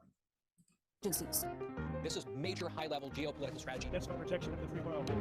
It is being called the fork in the road plan, a sweeping move by the Trump administration. Oh, so I think people, like, there's nothing wrong with just being honest about how great we are. I think people who need to conform to that, like, they really need to find some group or tribe to attach themselves to. It's like, hey, I live in America. America's the greatest. I am part of this entity. So the greatness of America somehow like deflects off of me. And those are usually people that have nothing going for them. They themselves don't have any of their own accomplishments, so they kind of have to leech off of the accomplishments of others. And that's something you see like a lot of racist people do, where it's like, yeah, look at like all the things like white people have done. Yeah, we're the master race, and they pander to that because they're losers that have nothing going for them. So hey, I get to attach myself to this other group and act like I'm an extension of this hive mind, because they don't know how to think outside of the I win, you lose team sports sort of mentality. To reduce the federal workforce. Today's signings bring us one step closer to eradicating the scourge of migrant crime in our communities once and for all. They treated us very unfairly on trade. The tit-for-tat spat could impact the global economy. I'd like to see Canada become our 51st state. The U.S. will take over the Gaza Strip, and we will do a job with it, too. Your country's in big trouble. Wait a minute. No, you've done a lot of talking. Okay, calm down, Trump. Just Well, he's being been mean president to for a year. Zelensky. What? If Trump was in office, like was it January or October 7th wouldn't have happened. The Ukraine-Russian war wouldn't have happened, because he says that if he was in office, it wouldn't have happened. Well, Yeah. yeah, so my parents believe that, and I remember my mom was like, Well, he said that that's the case, so clearly it's guaranteed. well, yeah, she said, when Trump becomes president, the Russia-Ukraine war will just magically stop. And I'm like, I'm still waiting. Well, it's also he's president now, and he's not doing a good job like putting a halt or like putting an end to these conflicts. So I don't think I don't know. Do you think in the next 2, 3, 4 years these disputes are actually going to end? Ugh. It's the official language of the United States. What the president's been talking about is invoking this Alien Enemies Act to detain certain migrants. Okay, so James Franklin, when you mentioned you were talking about the U.S. having 5 times American like aircraft carriers, I don't think that's a good thing. That we live in a world where all these countries are competing in terms of military. That bragging right of we have the strongest military. Well, what are militaries for? They're for going to war with other countries so 2 groups of people can murder each other in the millions. So what you should strive for is living in a world where, you know what, countries don't need to go to war with each other. And the thing is, maybe that's not a good thing, that we need to have all those aircraft carriers because there's so much instability in the world. And maybe diplomacy is a better alternative. then just deport them without that hearing. Senior members of this administration were members of a group chat. And plus, even if we have the strongest military, we still lag behind other countries when it comes to other metrics. So we have worse healthcare compared to a lot of other countries. We score lower in terms of education. We're terrible when it comes to education compared to the rest of the developed world. So talking about America's great, well, okay, maybe we're great in terms of our military, but I'd rather have a country that excels more in science and education as opposed to military might. To discuss highly sensitive and likely classified information. Nobody was texting war plans. The president says, quote, any country that purchases oil and or gas from Venezuela will be forced to pay a tariff of 25%. My fellow Americans, this is Liberation Day. The U.S. and Ukraine have now signed a deal granting America access to Ukraine's rare earth minerals. The app is now called CBP Home. It allows illegal aliens in the U.S. to register to self-deport. A group of 59 white South Africans arrived in the U.S. Welcome to the United States of America. Where they've been granted refugee status. When they take the land. Dude, you said clearly we're bad. So you use the wrong variation of were. We are. So you should have used the contraction. And maybe you kind of show you're uneducated when you think that our country doesn't fall behind most of the developed world when it comes to our quality of education, because currently the majority of Americans, like around 80% of Americans, read or write at or below an 8th grade level. A fifth of Americans are functionally illiterate. It's pretty fucking bad. And as the years go by, more and more like graduating high school seniors are graduating with lower like levels of competency in all the major different academic fields like math, science, reading, writing. So we're not improving in that area, and we're falling behind others in that area. They killed the white farmer. The LAPD moving in on horseback, firing rubber bullets at protesters. Ah! The fuck? The problem are professional agitators or insurrectionists. It's a beautiful sight to be with you in a place called Fort Bragg. President Trump has called for Iran's unconditional surrender. Oh, and you're saying we're number one economically. What, in terms of GDP? Do you know how GDP works? So GDP is a measurement of like the overall like goods and services that the country produces like annually. And if a country has a larger labor force, usually it has a huge advantage to other countries. So based on your logic, China and India are far superior to most of the globe economically because they produce a greater level of goods and services compared to other smaller countries, or a greater level of financial yields because they both have 1.3 billion people that are able to provide cheap outsourced labor.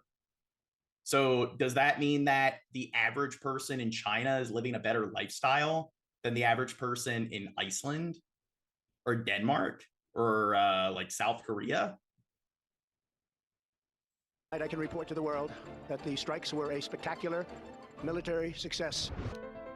The U.S. Agency for International Development has officially wrapped up its operations. It's the biggest bill of its type in history. So-called Big Beautiful Bill. Big beautiful bill. Big beautiful bill. Big beautiful bill. Our country. Big beautiful bill. Released 10 jailed Americans in exchange for scores of migrants deported by the United States to El Salvador months ago. With the National Guard and federal agencies like the FBI and DEA now patrolling D.C. streets, the city is in uncharted territory.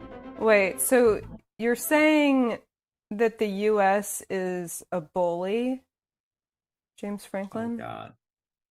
Well, that's how you know that you're on the right side of things, when you're a bully.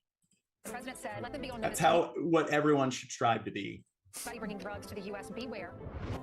The conservative political activist Charlie Kirk has died after being shot in the neck. I will soon be awarding Charlie Kirk posthumously the Presidential Medal of Freedom. President Trump says Memphis will be the next city where the National Guard will be deployed. James Comey is expected to be indicted. We're going after Antifa criminals and all who fund and support their campaigns. This is a presidential memorandum on countering domestic terrorism and organized political violence. Today is a historic day for peace. All 20 live hostages have now been handed over. Let us continue in the spirit of cooperation and goodwill that is...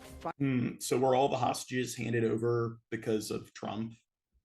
Because when Biden was in office and the conflict was taking place, you saw this gradual handover of hostages. So I don't know. It seemed like with Biden it was incidental, and with Trump it was incidental. Well, wasn't it after that peace plan that Trump? Well, they've had countless peace plans that have constantly been like violated, and they keep just continuing to engage in combat. Mm-hmm. So now all the hostages have been released, but it was something that was happening gradually. So it's just like if it was happening at the same rate it was happening under the Biden administration, then likely whoever was in office here, once we got to this point in time, just based on the intervals, they all would have been released. And it's like, can you 100% contribute that to whoever the US president is at the time? 100%. Yeah. Finally brought us to this incredible historic. Well, if it's the president you voted for, and then I don't know, something good happens in like Sri Lanka, then it's because of the president you voted for. It's all them. But if that beneficial thing that is good for anybody's benefits anybody's record happens when the other candidate's in office, it's because of things that the candidate did before them, or it's just happenstance. Breakthrough. When Osama bin Laden was assassinated, that was 100% Obama. If other candidate of an opposing candidate was in office, it never would have happened. So see, both sides engage in this kind of bullshit, and a lot of it is just fucking childish. It's more fucking team sports. We are proud to announce It must be a male thing. Yeah, see, wasn't it? So if Al Gore was president as opposed to Bush, 9/11 never would have happened. And I know that 100% because it's almost like you can just appeal the possibility and it's an untestifiable hypothesis and there's no way to verify it. But hey, because I made a declarative statement, that just magically means the declarative statement's true. Ballroom will begin. The president says he's instructing the Department of War to start testing our nuclear weapons. The United Nations Security Council. Oh yeah, that's the other my dick is bigger contest. Yeah. The nuclear weapons. Well, hey, Russia's got more nukes, so therefore, because they surpass us in that one area, they're the far superior country, and Russia's the greatest. So just look for the things that you surpass other countries in, and those are the things that matter. All the other stuff, that doesn't count. But he knew nothing about it. Nuance, what's that? President Trump announcing he signed into law that bill to force the release of Justice Department documents related to Jeffrey Epstein. Zoran Mamdani met today at the White House after months of trading. The communist. I've also announced a permanent pause on third world migration, including from hellholes like Afghanistan, Haiti, Somalia. President Trump finally has his Peace Prize. This one is the FIFA Peace Prize. Trump administration says it will keep the oil from a vessel seized off the coast of Venezuela yesterday. They are saying What the fuck video is this? Somebody said, I don't know, it's just going through the Trump's turbulent 2025 in 5 minutes. It's going through, I guess, all his accomplishments / blunders. I'm paying more attention to the chat than this, but this video does kind of suck. Somebody said Russia is the best. No, Sri Lanka. No, Seychelles. That's the best country. Greece? Wait, where is Seychelles? The Indian Ocean. I think it's on the let me look that up. It's like northeast. It's a northeast island chain off of that coast of Africa. I think it's technically part of the African continent. Ever in the history of the presidency. Eastern coast of Africa. Oh. And our executive director of Okay. Elections and Surveys, Anthony Salvanto. Good morning. Good to have you here. Good morning. So you can only win by blocking my chat. We didn't. No one's okay, if we can see you saying that, then we didn't block your chat. Well, we especially didn't do anything because we're not really involved. We don't even mod the chat. The other people mod the chat. Well, a rule that I have for my mods is unless somebody is spamming, then we don't time anybody out. So we don't fucking care if people disagree with us. But hey, we just need to live in an echo chamber. I gotta go pee. Oh no. You'll Leave me alone. survive. Okay. The president was speaking throughout the past week about the economy, even in this Oval Office address. He's trying to reframe public perception of what's going on. We know sentiment has been low for years now. Do people really expect that a president can fix everything in the first year? So let me start with that big context because it's so important. Yes, all through 2025, people have said they thought the economy was bad. When you talk about going back years, this goes back to before the pandemic was the last time that a majority of Americans said the economy was good. So we are in this long, and a lot of people think this structural change. Now, this is another thing where the economy globally declined. So pretty significantly during the pandemic. And it happened throughout the entire globe, not just the United States. So that's something where the pandemic ended while Biden was in office. Then it started to go down. That's another area. Well, I'll say that because you saw the same sort of consistent pattern abroad, that it was incidental. It likely would have continued to decline regardless of who was in office. So that's not something I will contribute to Biden. But now Trump's in office, and he is trying to enforce these tariffs, and he's also engaged in a lot of other things or policies that aren't that diplomatic, and things have now started to move in the opposite direction. So we saw that things were gradually improving and we're recovering, and now we're going backwards.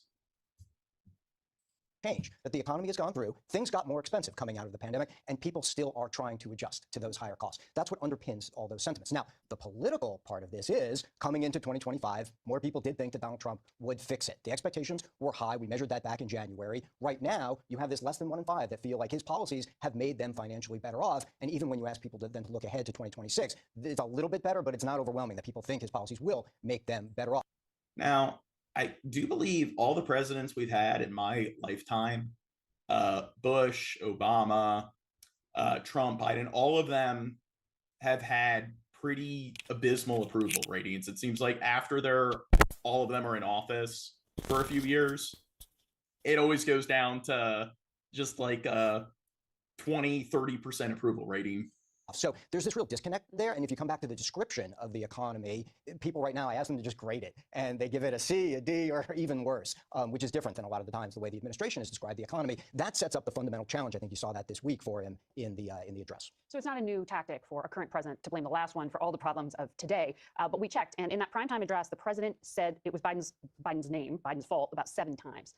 Does the public buy that? Well, when you pick up on what we just talked about, this long-term trend, the president did inherit an economy where a majority of people thought it was bad. At the same time, right now, more people say the current economy is Donald Trump's responsibility. He's the one, it's on his watch right now. Having said that, he had been declining on his handling of the economy throughout the year. That's leveled off now in recent weeks. And one thing you do find is, yes, there's this disconnect. People think he is describing it as better than it really is. Maybe there's political credit to be gained by starting to address what people are feeling. So one thing we know is that healthcare costs for both private insurance users and government insurance. We all know that human beings overall are very unbiased when it comes to assessing their own worth and capability and their own progress and or performance. And we all know politicians are even more sincere than the average Joe. So Trump clearly is, out of all the politicians out there, far more likely to be sincere. So, yeah, Trump says it's getting better. Therefore it is, because if you're a MAGA sycophant, you don't just believe whatever the media tells you. Believe what Trump tells you. Jane, hold on. What? Okay. Patriotic is feeling, expressing, or inspired by love for one's country. So, are we allowed to like the country that we live in here in the U.S.? Yeah, but I think there's things I like about certain parts of the United States. There's things I dislike about certain parts of the United States. But I think that things are complicated. So, how do you measure the worth of a country? There's so many fucking variables at play. We're talking about in America, hundreds of millions of people. Well, I think you're talking about the more extreme, nationalist people when you're saying patriotic, because, it's like those people that are America's the best at everything. It's just the best place to live, blah, blah, It's blah. team sports. Stuff like that. And like, because like I said, or I told this story, but I went to Chile, and when I got back, I was like, oh yeah, they don't have like ready-made meals there in Walmart. And my dad was like, that's why the US is the best country in the world. And it's like, I mean, I wasn't really going there with that, but so it's those kind of comments that I think he's referring to a little bit more. Debating what to do about the Obamacare Act, but how much public focus is there on this issue? So if you look at the most immediate part of that argument, a big majority thinks that Congress should extend those added subsidies. But in the wider context of this, when we ask people, how do you feel about trying to afford all these various aspects, these basics, cost of living, healthcare is one of the ones that stands out there. A lot of people say they have trouble affording. And I think you're picking that up in the general sense. The ultra wealthy are benefiting the most, so that means he's a good president, right? Yeah. But the uber wealthy typically benefit the most in all countries. So that means that all world leaders are great leaders. So the uber wealthy benefits the most in North Korea. Therefore, Kim Jong-un and the North Korean government are the just best. a wonderful government. Yeah. I mean, they do have, Kim Jong-un does have a 100% approval rating from his people. Every time there's an election, I mean, 100% of all the voters vote for him. I didn't know they had elections over there. Yeah, they do. You're required to vote. There's only one person to vote for. And if you don't show up and if you don't vote for that one person, you go to a torture camp. Okay. Process, healthcare, health insurance costs as well. It's a very important part, obviously, of people's budgets, but also one that they tell us that concerns them a whole lot.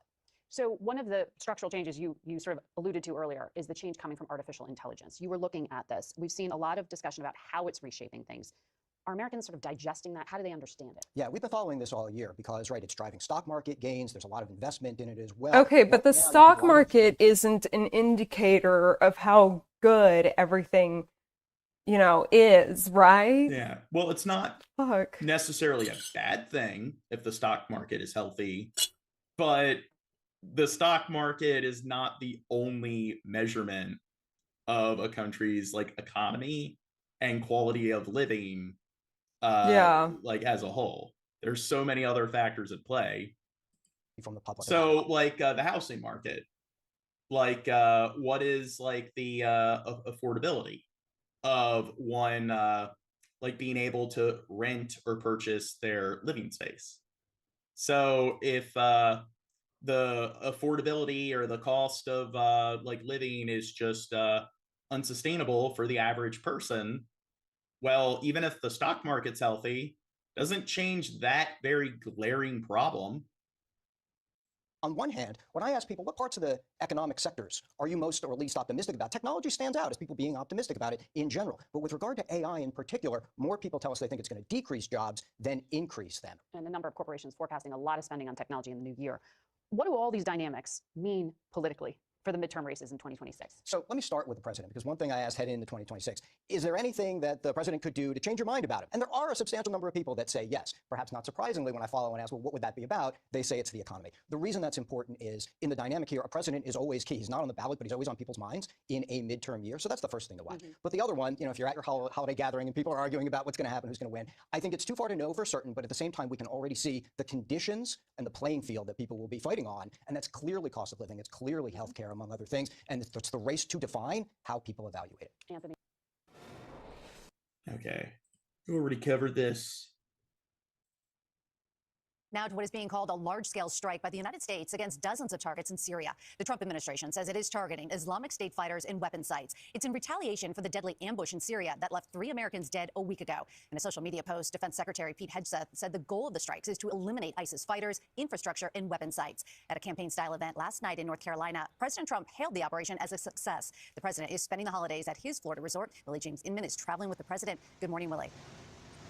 Meg, good morning to you. President Trump promised the U.S. would respond following that attack that killed 3 Americans. And now we're learning about that response in which more than 70 targets were hit.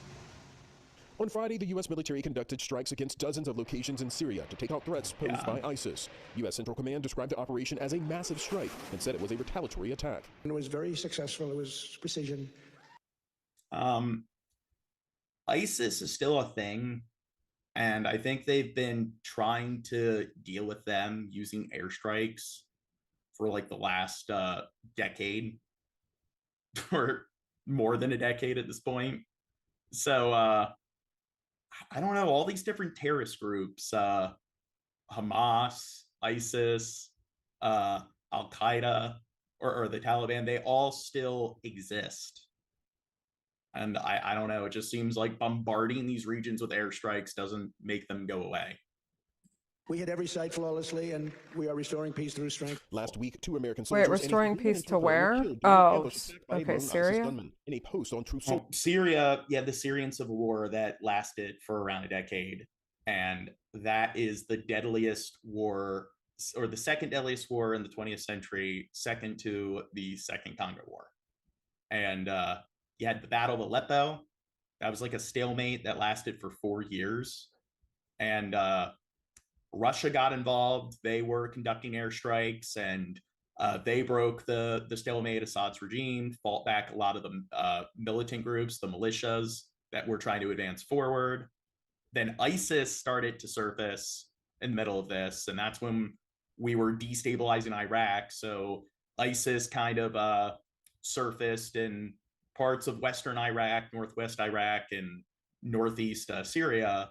So then the U.S. and other NATO states declared like a temporary alliance and ceasefire with like the Assad regime in order to fight ISIS. And then the Assad regime started to develop chemical weapons.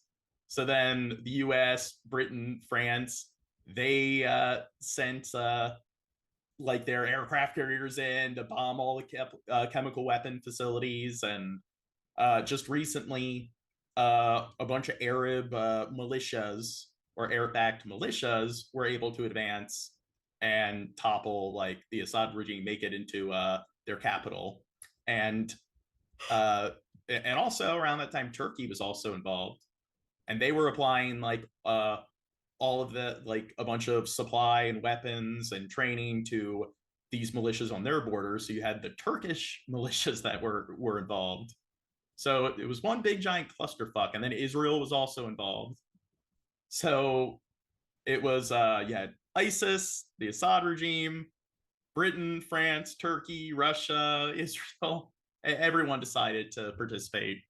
The president warned against attacks on the U.S., writing, "You will be hit harder than you have ever been hit before if you in any way attack or threaten the USA." Defense Secretary Pete Hegseth said Operation Hawkeye Strike was aimed at eliminating ISIS targets, writing, "Today we hunted and killed our enemies, lots of them, and we will continue." Meanwhile, President Trump was in North Carolina late Friday evening speaking directly to Americans about his record on the economy. It's been the most successful first year of any president. I'm bringing the prices down, and I'm bringing them down fast. You know? The president's campaign stopped. It seems like everything he does is better than anything else.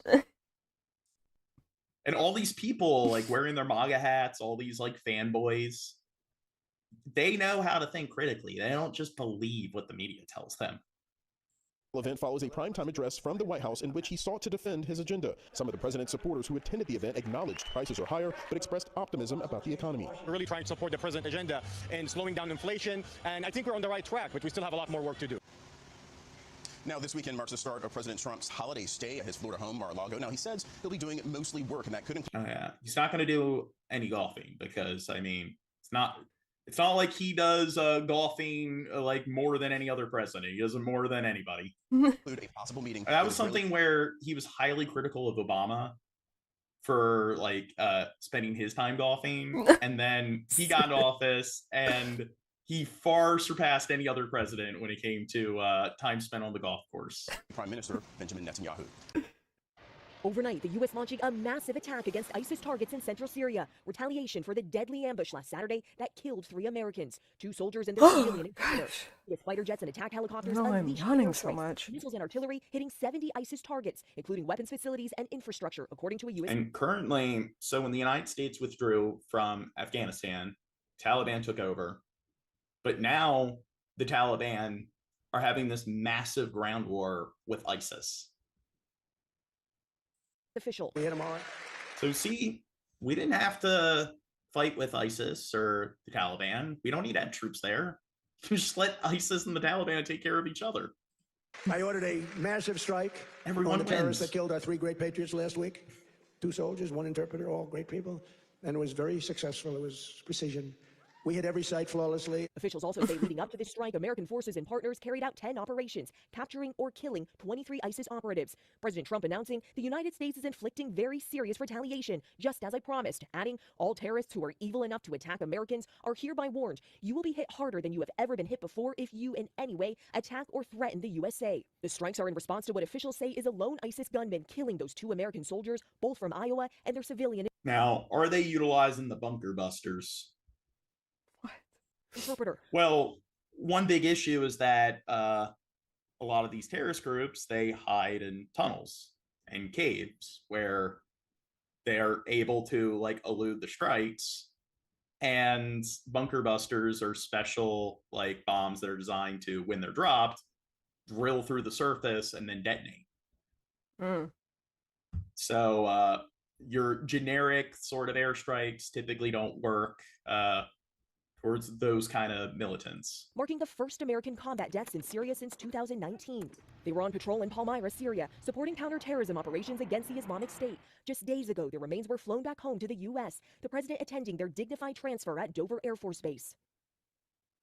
We do begin tonight with the U.S. launching this massive military strike against dozens of ISIS targets in central Syria. Retaliation for the deadly ambush that killed 2 American soldiers and their U.S. interpreter. Tonight, what is it? Bryant says, why is America in Syria? Well, why isn't America in Syria? Why isn't America anywhere on the planet?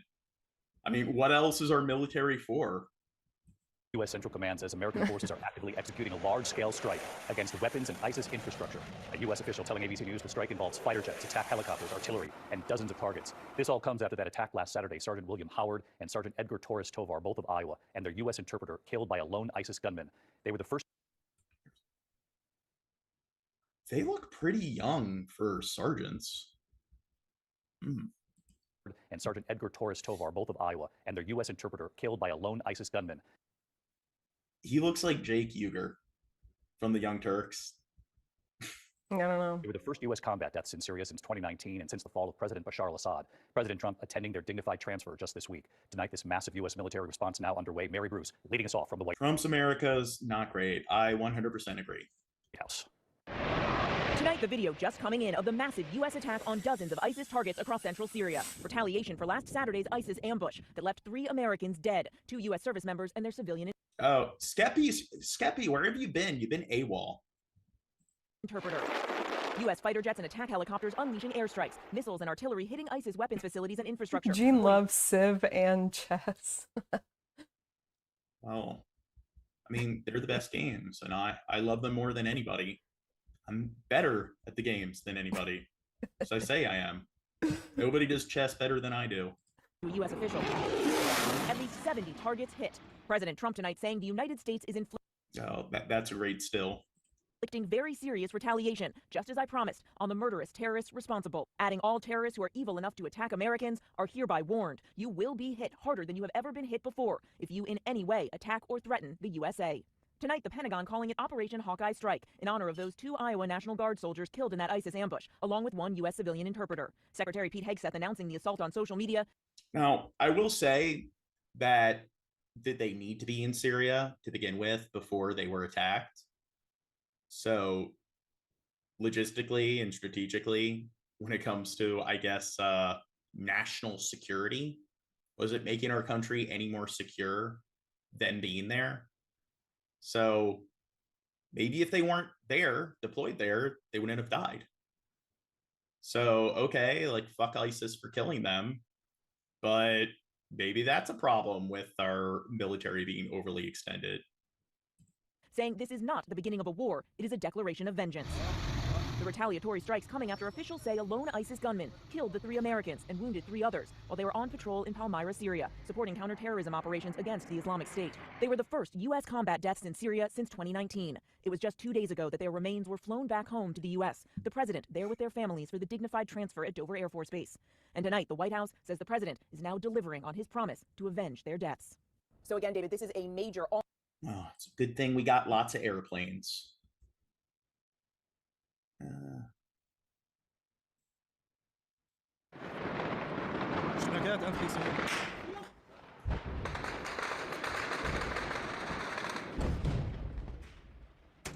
Come on, America. We can do better than that. I mean, you haven't turned like an entire district into a parking lot. I mean, don't you think America needs to take more hints from like Israel? Yeah. You aren't supposed, like, not only are you supposed to not leave anybody walking, you're not supposed to leave any building standing. Mow it down. Yeah. That's how you bring the stability.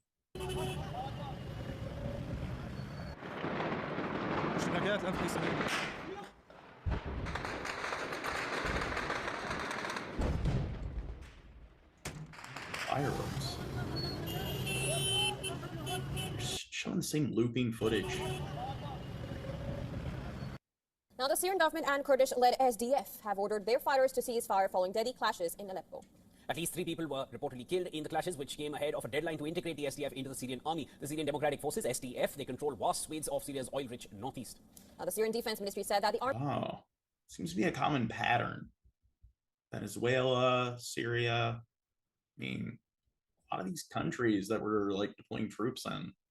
Seems like there's this fossil fuel that's also associated with it. Army has issued an order to stop targeting the sources of fire. Our SDF also said it has issued directives to the forces to cease responding to attacks. The two sides had earlier traded blame over who started the clashes. State news agency Sana said that 2 civilians were killed and 8 others were wounded in SDF shelling on districts of Aleppo. SDF claimed that a woman was killed and 17 civilians wounded on its side by rocket and tank shelling carried out by the government factions on the Sheikh Maqsood and Ashrafiyeh neighborhoods. These neighborhoods have remained under the control of Kurdish units linked to the SDF and the Kurds' domestic security forces, despite a disengagement agreement reached in April with Syria's new authorities.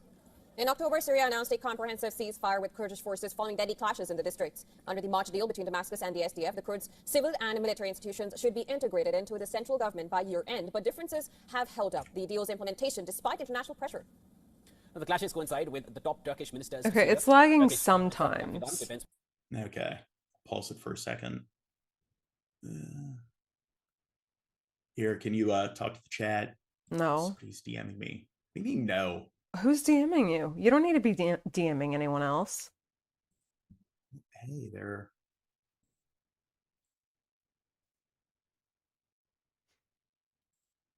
Okay.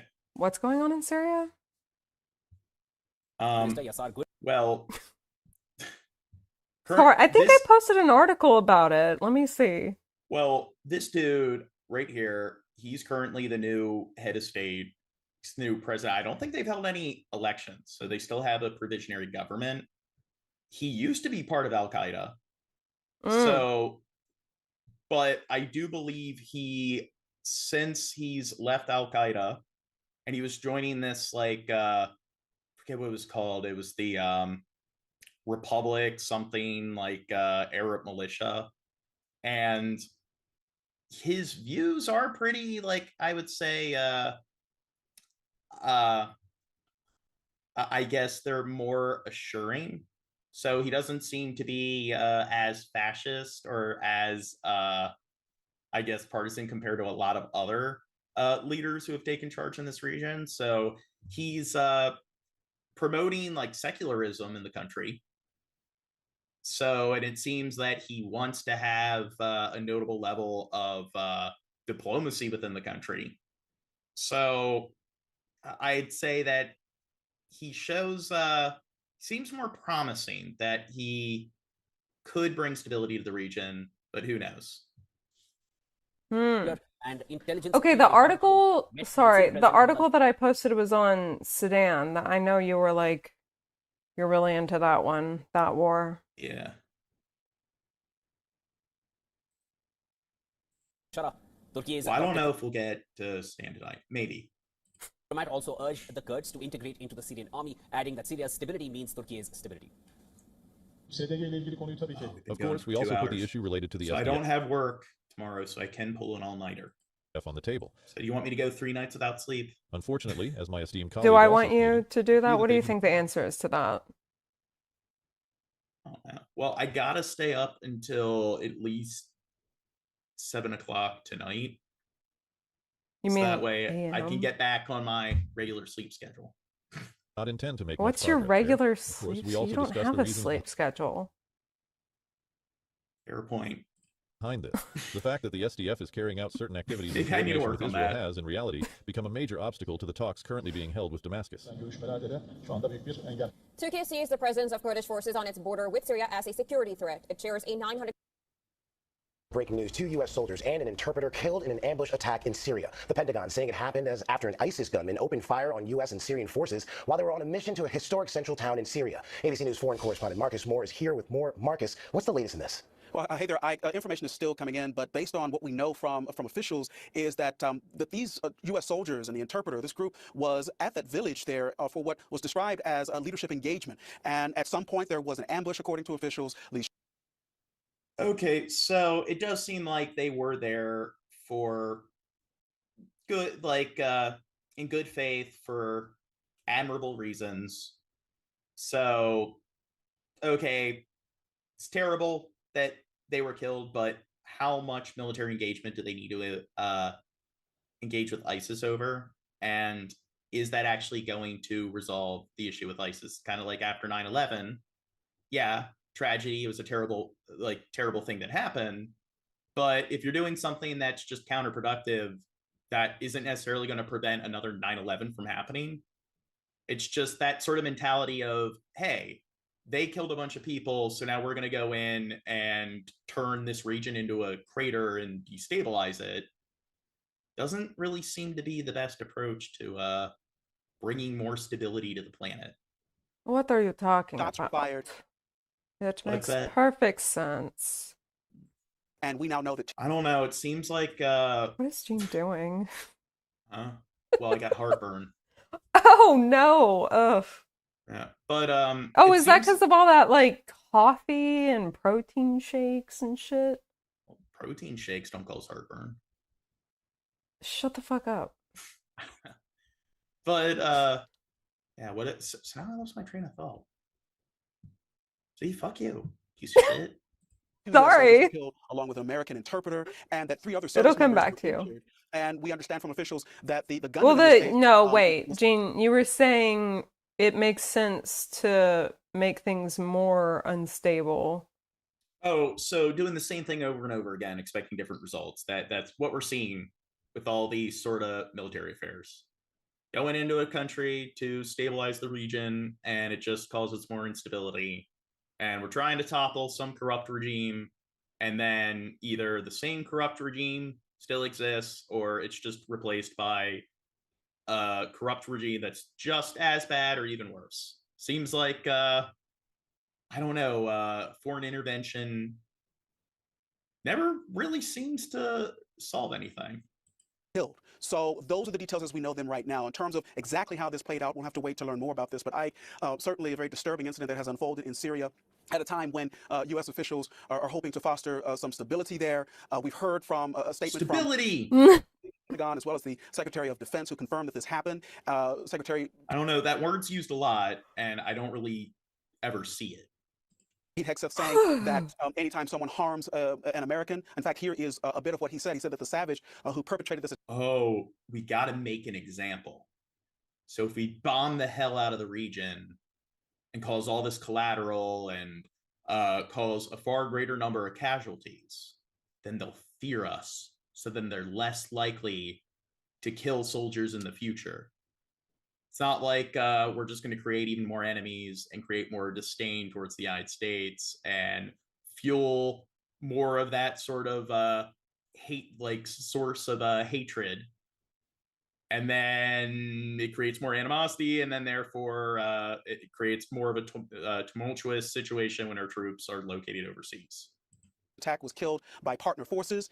He goes on to write, let it be known that if you target Americans anywhere in the world, you will spend the rest of your brief, anxious life knowing that the United States will hunt you, find you, and ruthlessly kill you. That's a statement from the Secretary of Defense, Ike. So a lot left to be answered in this. Officials have not released the names of the soldiers who were killed or those who have been involved in this, Ike, out of respect for the families who are now learning about the deaths of their loved ones. All right, Marcus Moore, thank you. For more on this deadly ambush, let's bring in retired Army Lieutenant Colonel Darren Gobb, geopolitical strategist, battalion commander, and a Black Hawk helicopter pilot as well. Black Hawk helicopter. A lot of Americans, I think, are a little surprised to learn that we still have troops in Syria. Lucas says there are about 900 of them. Just give us big picture. What are they doing there? Hey, John. Yes, many Americans will be surprised that we're still in Syria, among many other countries where the debate needs to be had of whether or not we really should be there. But why are they in Syria? Ultimately, yes, part of that is working. Oh, we have more military bases spread across the planet than any other fucking country. With the Kurdish allies of ours, but the bigger picture there is that we're trying to make sure that and there aren't that many similar to possessing an aircraft carrier or a nuke. There's not that many countries that have military bases that exist in other countries. And like with the aircraft carrier thing, we are kind of in our very unique club when it comes to the excessive amount that we have overseas. We have to show everyone how big our dick is.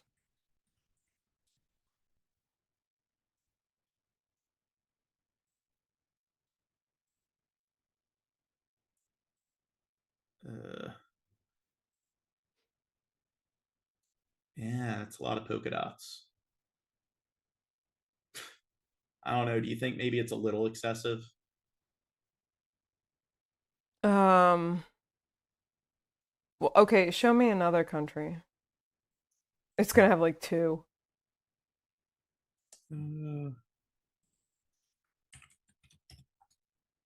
China. Oh, they have like 3?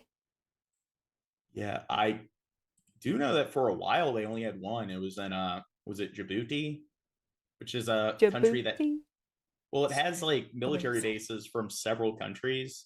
It's because it's near like the Red Sea, that it's like 17% of the world's trade goes through the Red Sea and the Suez Canal.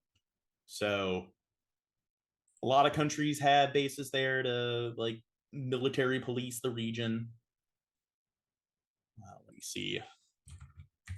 Russia. Russia. All in Europe.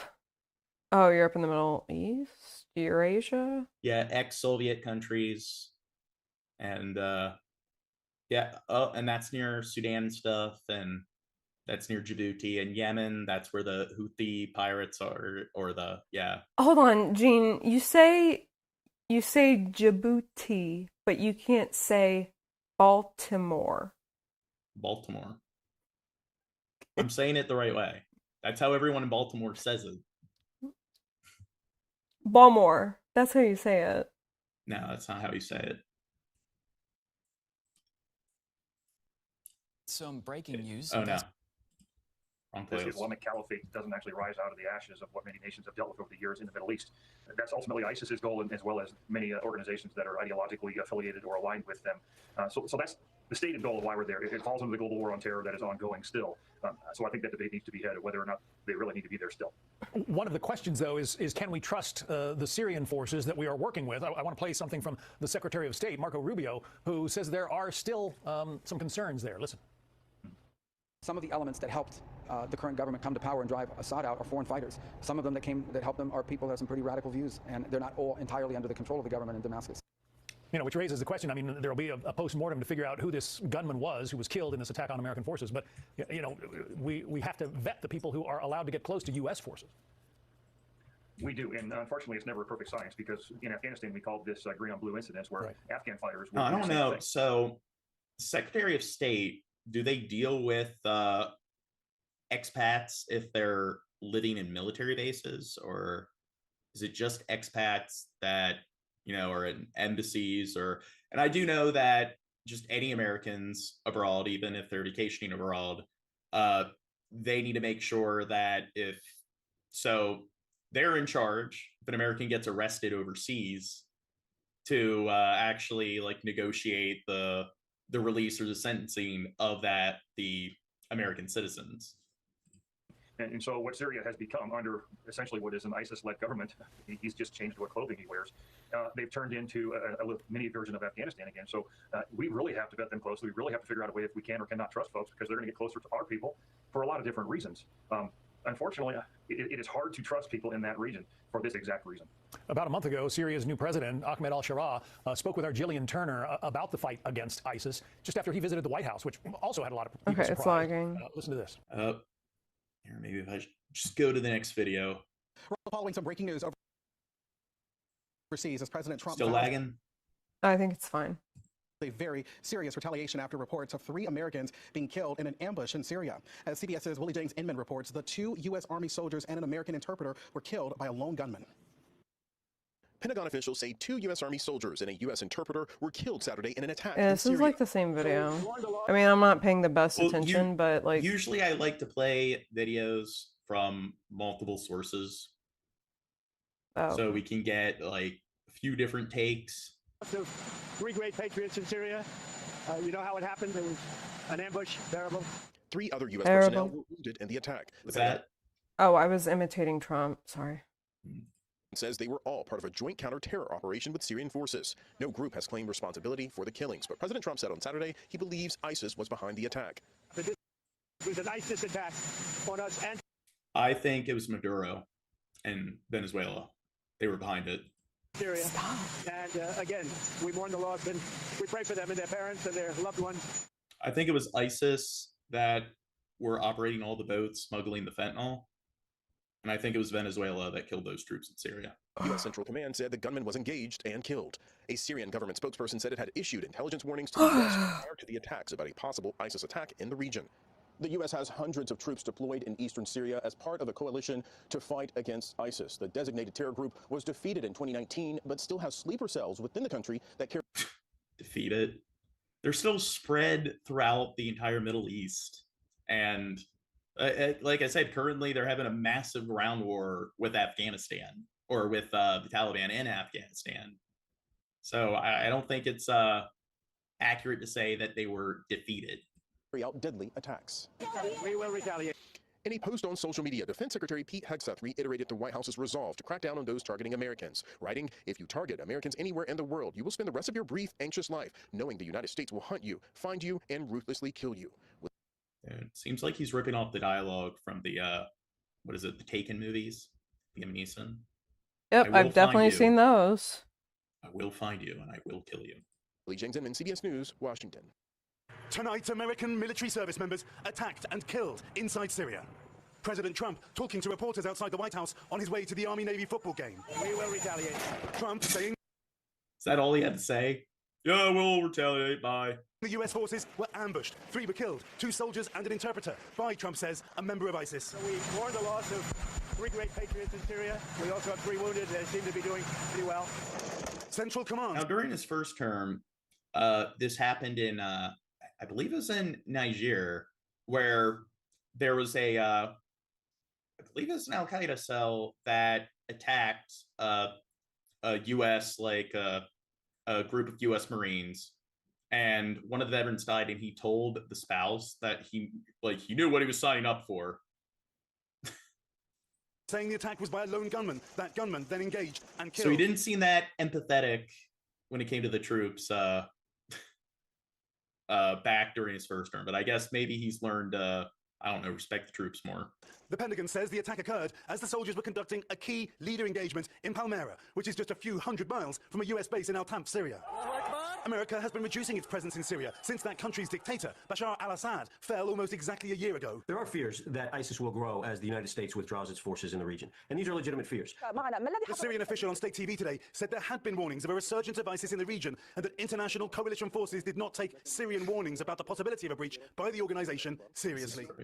So, in the last few months since Assad's regime was tackled, all these different militias that were trying to expand into the capital have all been fighting with each other, and there's been all these minor turf wars and skirmishes. And now ISIS, which they, like I said, they surfaced, and then there had to be a temporary ceasefire where the Assad regime and the US and other NATO allies had to fight against ISIS. Now that it seems like all the different militias have been subdued, now ISIS is just starting to fester and grow again. Never ends. The group was defeated. Around 46,000 people remain in prisons. NBC's Richard Engel visited a detention center earlier this year. It is full of ISIS fighters. Unable to send most of them home, officials this year began releasing thousands of lower-level detainees. Keir Simmons joins me now from the region. And Keir, this attack took place in a part of Syria not under the control of that country's new president. Yeah, Jose, that's according to a Pentagon official. At issue here, Syria has been caught between different actors like Israel, Turkey, and the Kurds. Tensions ISIS will look to exploit. Jose? Keir Simmons, thank you. Let's bring in our senior national... The Kurdish region, that's in Iraq. It's like a northern Iraqi region. Security correspondent, Courtney Cuby. Courtney, the... Next vid. Officials say 2 U.S. soldiers and an American interpreter were killed, and 3 other U.S. service members were injured in this ambush. It happened in Palmyra, Syria, while the service members were on a mission. The operation, described as a leadership engagement mission, which is when they go to meet with the community members and leadership. U.S. officials said the lone attacker was affiliated with ISIS and that the gunman was later killed. Details on exactly how this ambush unfolded have not yet been... Let's get to the next story. As Commander-in-Chief, it's my great honor to announce that I have approved a plan for the Navy to begin the construction of 2 brand new, very large, the largest we've ever built, battleships. You know, you used to build the Iowa, the Missouri, the Wisconsin, the Alabama, many others. We had big battleships. These are bigger, but they will have 100 times the, they'll be 100 times. Yay, we need more like military units and toys. The force, the power. Make our dick bigger. What are you doing? It's beautiful. It's the first renderings of what we're doing. I don't know, maybe he had to like fart, let out some gas. It's like, 1 sec. So I want to wish everybody a big hello and Merry Christmas. Trying to do one of those, like, I don't know, silent bombings where he tries to gesture in a way. Lets it out without making any noise. It's like, anyway. Spread his leg. And then and then Hickseth and Rubio behind him just like need a, like, oh, God. This exciting announcement of the new Golden Fleet. We're calling it the Golden Fleet. Oh, now when you look at their expressions, maybe they are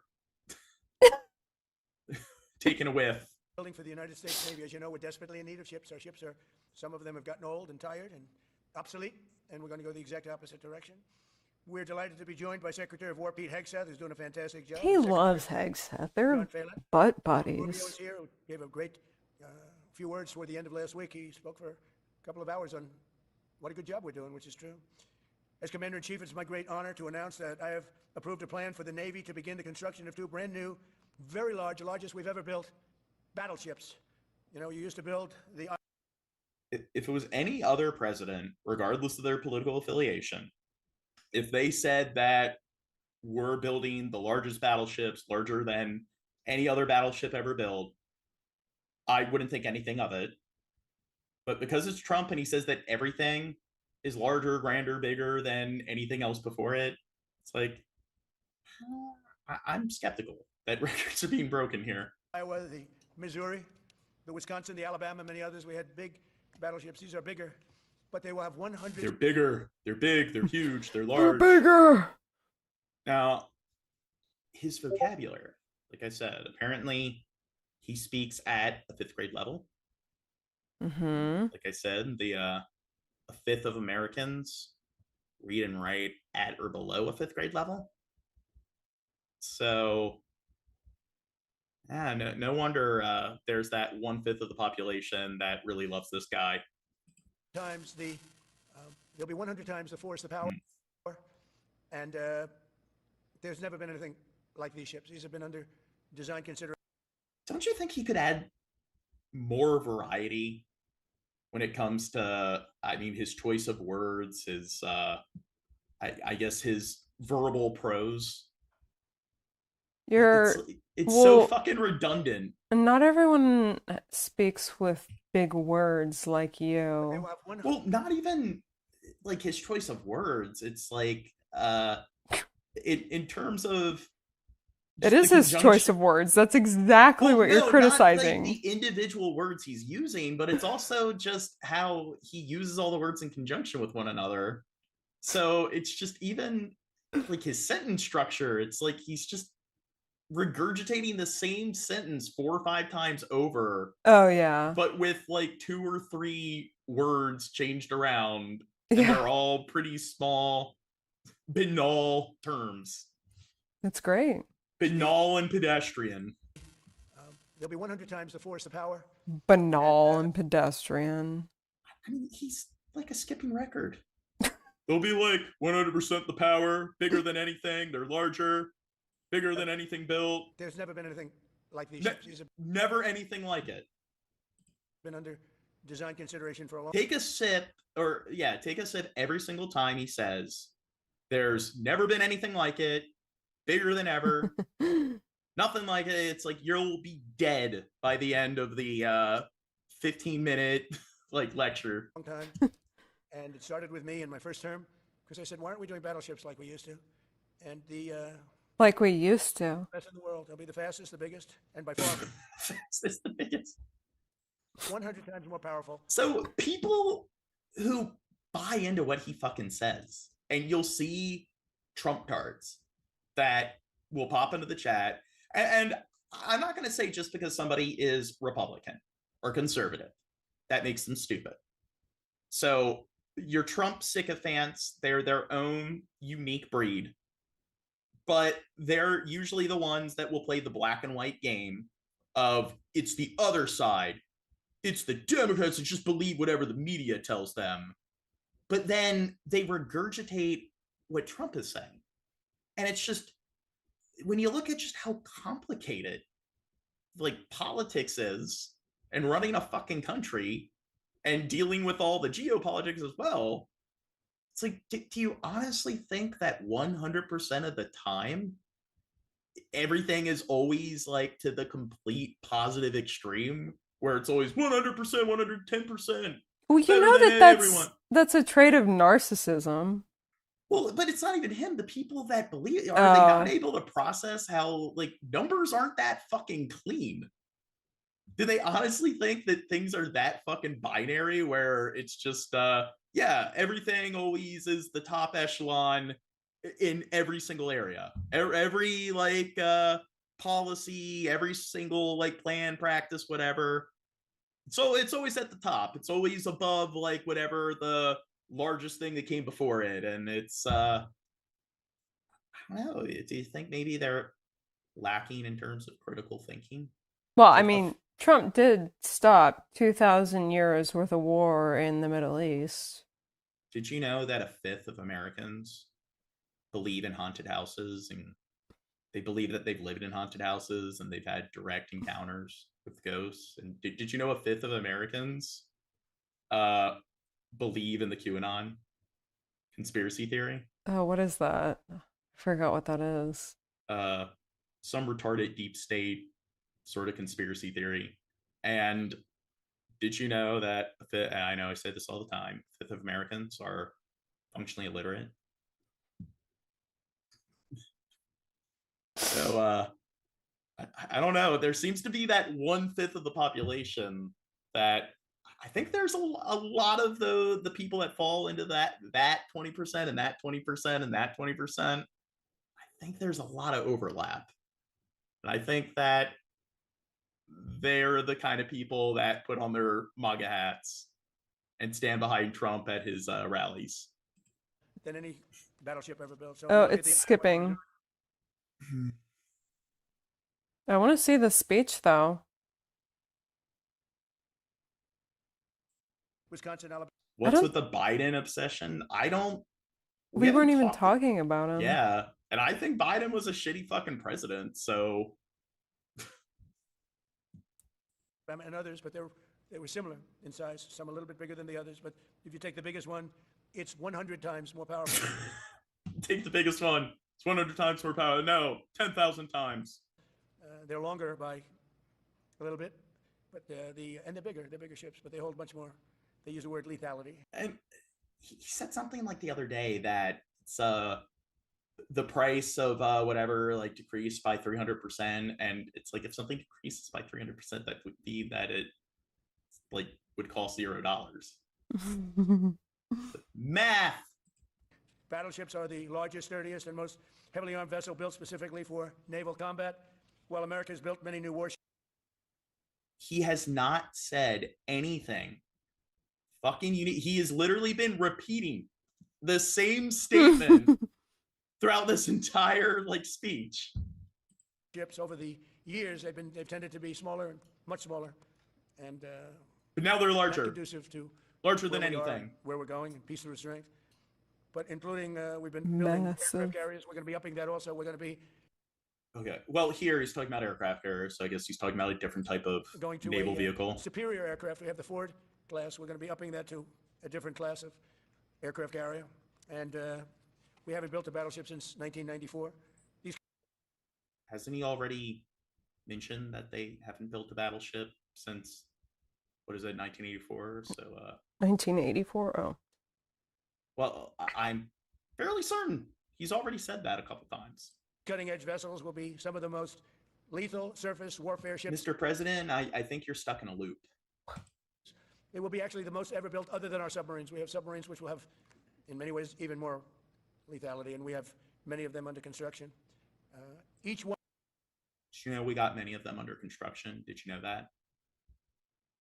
I don't know. One of these. Do you think he's going to elaborate on that? Not like you would. I don't know. God, just imagine Gene's speeches if he was president. I think I'd have very loquacious speeches. The largest battleship in the I know, history I'm a world ever built. douchebag. And again, it's 100. I'd be the best douchebag president. That ever presided. Yeah. Powerful than the Presidented. class, it's called. Those are the big ones that you see. I used that loquacious word, and now we're down to 3 concurrent viewers.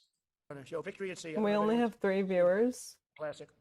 They'll help. What was that, like 20? Whatever, it oscillates. Maintain American military supremacy, revive the American shipbuilding industry, and inspire fear in America's enemies all over the world. We want respect. We're going to have it. We already have it. We're more respected now than we ever were. A year and How does he think it is convincing? Because I don't know if Trump is that, like, I guess meticulous or methodical, but either he knows that a fifth of the population is like borderline retarded, so they're not going to remember the last statement he made, and they're not going to be able to pick up on the fact that when he goes on a 5, 10, 15-minute speech, it's just looping the same statement. Or I don't know, it's happenstance. He's too much of an incompetent dumb fuck to give any sort of variation or nuance when it comes to his rhetoric. And it happens to work for him because he's able to give that particular voter, like that particular block, something that they've never had before. It's like, wow, we can actually comprehend what this guy's saying.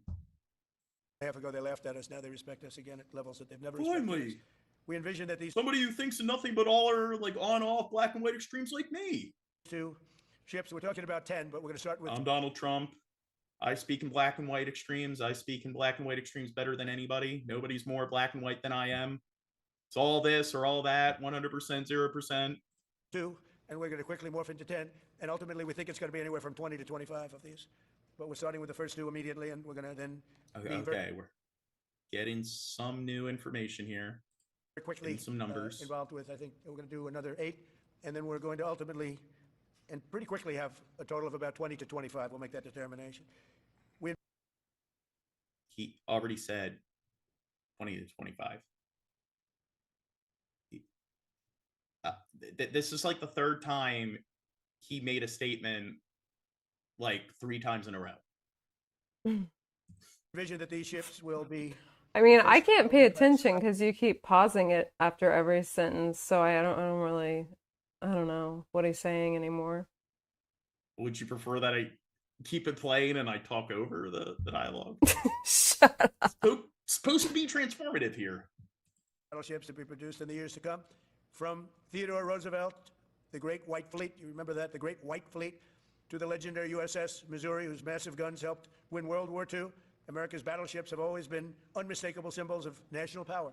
We stopped making them for whatever reason, I don't know. He already mentioned that we stopped making them for whatever reason, I don't know. And it looks like he's got a script or a set of notes out in the lectern there. So did he write this? Well, what do you think? Well, if he didn't write it, he had somebody else write it for him. But that means that they understand, like, hey, this is your voter base, and this is how they process things. So this is how you speak to your people, Trump. And I want to congratulate John Thalen, who is your secretary of the Navy. He came to me the first day we met. He talked about battleships, and I said, "You're absolutely on the right track." He said, "Why are we?" Look at his expression. He looks so awkward and uncomfortable behind him. I'm laughing at your laugh. Okay, well, either Trump shit his fucking pants. They're all like looking at him. Rewind it. Rewind it real quick. I wasn't paying attention. He came to me the first day we met. He talked about battleships, and I said, "You're absolutely." Yeah. He's kind of like, what the fuck? Who are you?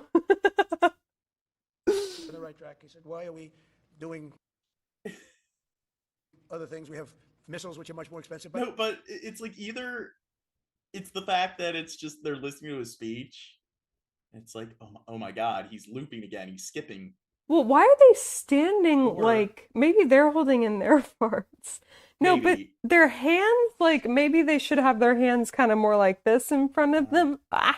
Well, a lot of it's that they're wearing suits, and suits are antiquated. I think they're fucking stupid. Suits make you do that? No, well then they're not fitted properly. Yeah.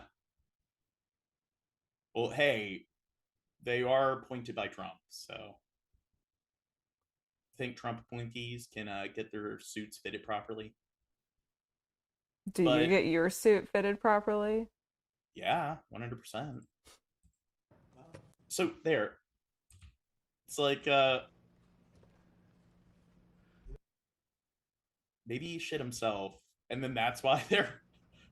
It's like they can't say anything. More powerful than they ultimately, and pretty quickly have a third of the American naval fleet, and they're just forced to. There's never been anything built like them. Sit behind him And as it festers. I want to be very clear that we're building them here. We're working with others, but we're building them here. We have great Navy yards. We're building them here. We're building them here. We're not building them over there. We're building them here.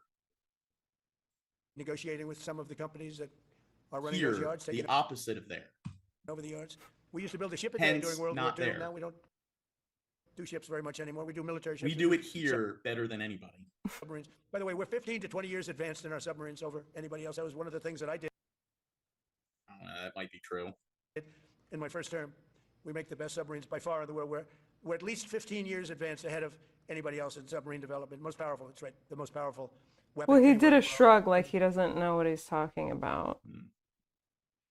Well, I mean, again, wouldn't shock me that we're ahead of any other country. I mean, maybe, like, I would say in most cases, military tech, if we are not, like, number one, we're number two, number three. That's not necessarily something that I think is really worth bragging about much. But it wouldn't shock me if, like, hey, China happens to be ahead when it comes to submarines or something. That's the thing. You can't really believe what he's fucking saying. Any other president, it's like, okay, if they give these metrics, I'd at least be like, okay, these probably are, like, legit, like, numbers. But with Trump, it's just everything is better than everything else. He's the best. The battleships are going to be armed just in terms of guns and missiles at the highest level. They'll also have hypersonic weapons, many hypersonic weapons, state-of-the-art electric rail guns, and even the high-powered lasers that you've been starting to read about. We have lasers where you aim the laser at a target, it just wipes it out. We're going to have, there'll be the... Yeah, it's a weapon, and you aim it at the weapon at a target, and it wipes the target out. I knew you were gonna... Can you believe it? I don't know. Most sophisticated lasers. We got artillery. Our artillery is more sophisticated than any other artillery. You, like, launch it at stuff, and it just wipes it out. Yep. And the most sophisticated laser in the world will be on the battleships that we're building. They'll also carry the nuclear arm. I don't know if that's true, because there's laser systems that are being designed to shoot down, like, ballistic missiles. And I think maybe those are more advanced and sophisticated than just, like, the, like, laser cannons they have, like, installed on these naval vessels. She launched cruise missiles currently under development. Which My cat's underneath the desk. Pretty quickly, but they're under development, and they've proven to be extremely lethal. The U.S. Navy will lead the design of these ships along with me, because I'm a very aesthetic person, alongside our... We'll say, do you want to come here? Okay. Do you think Here's the cat. maybe I'm being a bit too Okay. Do you think maybe I'm being a bit too critical when I say that the following statement just exudes narcissism? The U.S. Navy will lead the design of these ships along with me, because I'm a very aesthetic person. What type of president is he? Aesthetic. Aesthetic? The U.S. Navy will lead the design of these ships along with me, because I'm a very aesthetic person. Aesthetic. Alongside our partners in American He's talking about the design or whatever, so maybe he's good at design, aesthetic. industry, and He's using that term a bit too loosely. we're going to have Pete Hegseth and Marco and a lot of very talented people involved, but a lot of it's already been done. We've been doing this for months. The construction will create thousands of American jobs. We're going to have the jobs be created. I mean, already we have factories being built unrelated to this, although AI will be a big... Create thousands of American jobs. We have the jobs created, or whatever. You said that one twice. Well, I do hear that a lot from him. They'll be very... And clearly that is happening. Jobs are being created. It's not like the numbers show that that's not fucking happening. AI controlled. Today's announcement is yet another step in our mission to make the United States Navy stronger than ever before. Again, when you talk about 100 times the power of these massive ships that we had years ago. Massive. And next week I'm going to meet with the defense prime contractors. I'm going to meet with them here, Florida. And we're going to be talking about production schedules. Gene, how do you say Florida? Many countries, Florida. allies that are wanting to buy. We make the greatest equipment in the world by far. Nobody's even close. But We make the greatest equipment in the world. We're going to be meeting with them to talk about the production schedules. We're going to have strong production schedules. And the only way they're going to be able to do that is to build new plants. Even with the F-35, we have many people who want the F-35 fighter jet, and it takes too long to deliver them to allies or to ourselves. It takes too long. The only way they're going to be able to deliver them is if they build new plants. They don't want to build new plants because that's expensive. So we're going to be discussing production schedules. We're going to be discussing CapEx spending. We'll be discussing the pay to executives where they're making $45 and $50 million a year. Okay, and not being... so here it says that 500,000 new jobs have been created, but 800,000 jobs have been eliminated. So the last year, whether you want to associate it with Trump or not, there's a 300K deficit when it comes to job creation. Being able to build quickly. They're going to make that kind of money. They have to build quickly. Again, it must be AI. But they don't make them fast enough. Yeah, well, AI is really good at making it so people have more jobs. Gives people more work. That's what AI is known for. No. It must be AI taking the jobs. Yeah, well, that's part of it. A lot of it is, I don't know, mass layoffs when it comes to government workers, and then also the tariffs are fucking up a lot of industry, and that's eliminating jobs. To go into the creation of production facilities. So we'll be talking about all CapEx, dividends, and the pay.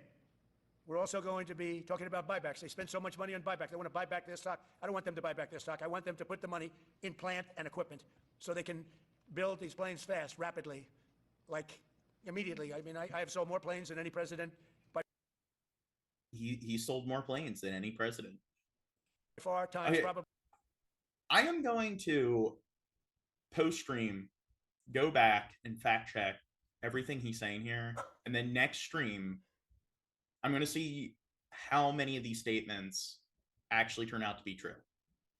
So all the things in this speech or this address that he claims he's done more than anybody else, or it's exceeded this whatever more than anything else before it, I'm going to see how many of those are actually valid. 20. So every time I go someplace, I sell 100 planes. That includes commercial planes, Boeing, etc., but it also includes fighter jets. Every time, 100. It's that consistent. See, the numbers are always that fucking clean. And I'm always having to say 5 years, 6 years, 7 years. Helicopters, Apache helicopters, many years. India bought them. They want to get them. They don't want to wait a long time. So we don't want to have hi, executives Matt Lee. making $50 million a year. You should say hi to Matt Lee. Hi, Matt Lee. Everybody. And also doing buybacks. And then they say, well, we don't have the money to build a plant. They got to build plants. Plants to make F-35s. Plants to make helicopters. Plants to make the F-47 new jet. You know, they're going to build facilities and plants, like, you know, factories to build these things. Did you know that? Is that what engineers do?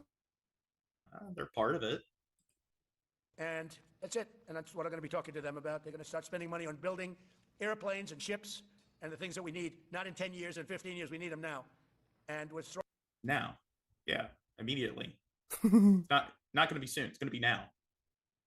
Wrong about it. Last week, the Navy announced a brand new class of frigate, and they're going to be working with the South Korean company. Hanwha, good company, recently agreed to invest $5 billion in Philadelphia Naval. Wait a second. Oh my God. Here he is accepting trade from another country. Like, he's going against his promise that all the work's going to be done here. Dude. Shipyard. We're opening up the Philadelphia shipyard. Once a great yard. I don't know. Trump seems more like an infiltrator. Now it was a long time ago decommissioned, but now it's reopening. Working with the Navy and working with private companies. The record-setting defense bill I signed last week authorized $26 billion to build new ships, including destroyers and various others. We already have.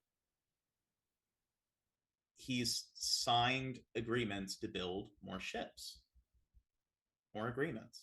Or carriers and everything. I mean, I don't know. Like, it's the first time I've heard of it. Is this the first time you've heard of it? Especially it's the first time I've heard of it from Trump. A lot of submarines, as you know, under construction. We're building a lot of submarines. I tell you, to be exact, we have right now. He already went over submarines. So, like, a few minutes ago, he went over, like, our submarines are, like, more powerful or higher quality. So he... Now, 15 submarines under construction are ready to start. And we have, again, the greatest submarine in the world with our technology, like they talk. He is literally repeating the same thing he just said, like, 2 minutes ago. About ships. Well, I would say submarines are a bigger deal than ships. We have. Okay, so he is in a different category compared to stuttering Biden. Like, Biden would, like, slur all his speech, flub everything. Well, he said he was the first black female president. He would, like, it was always the wrong stuff would come out. And he would just be like, we're not gonna let China, like, intimidate us.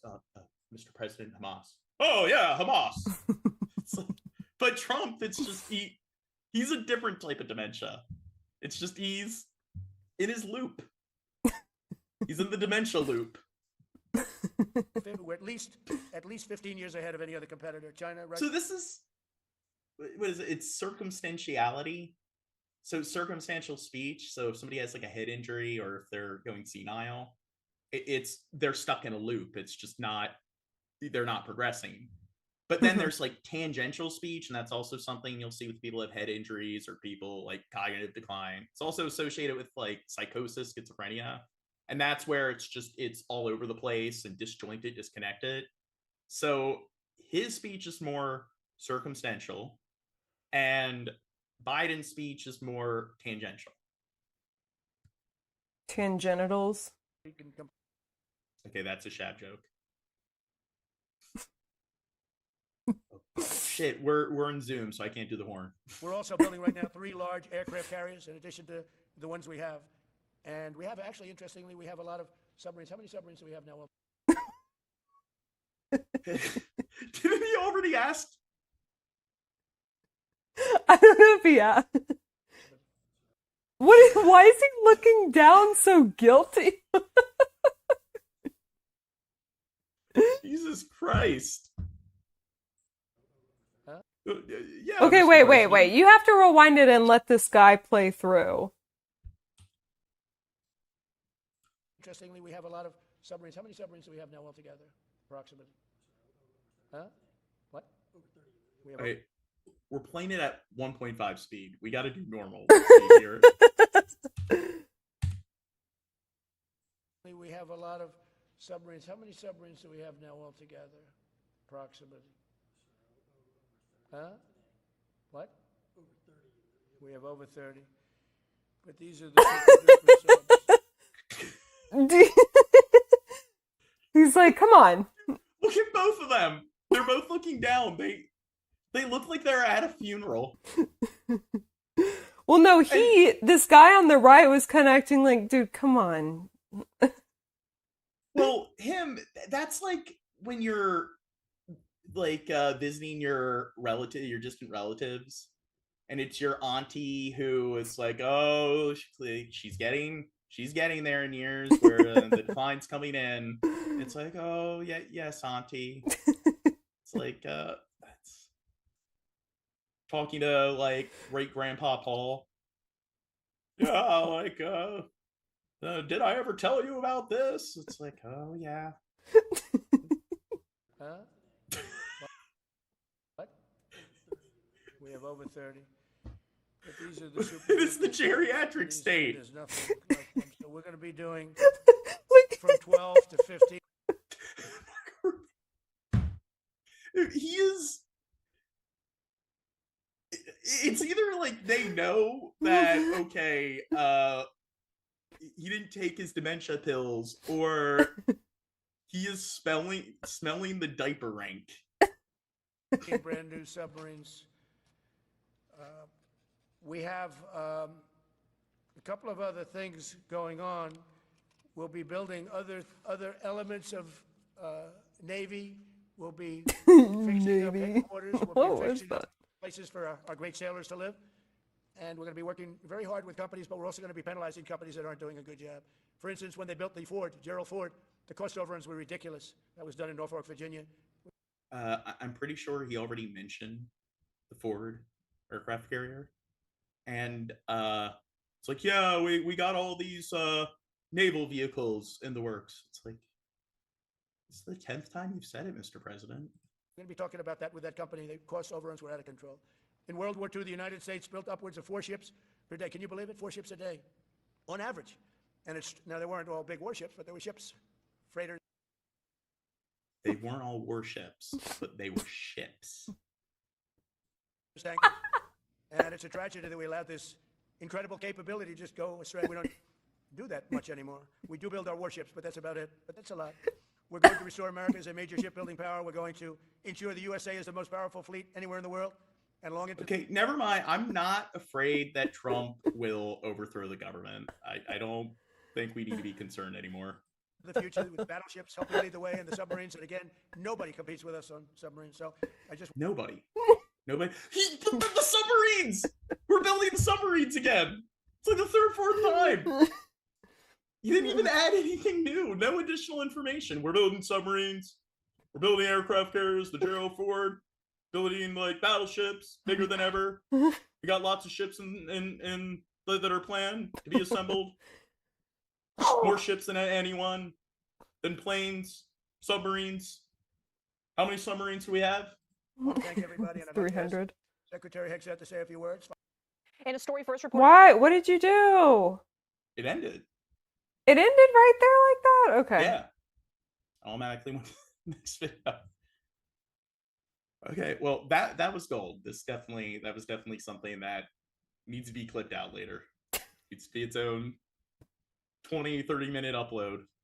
By CBS News, the Homeland Security Department is Jesus.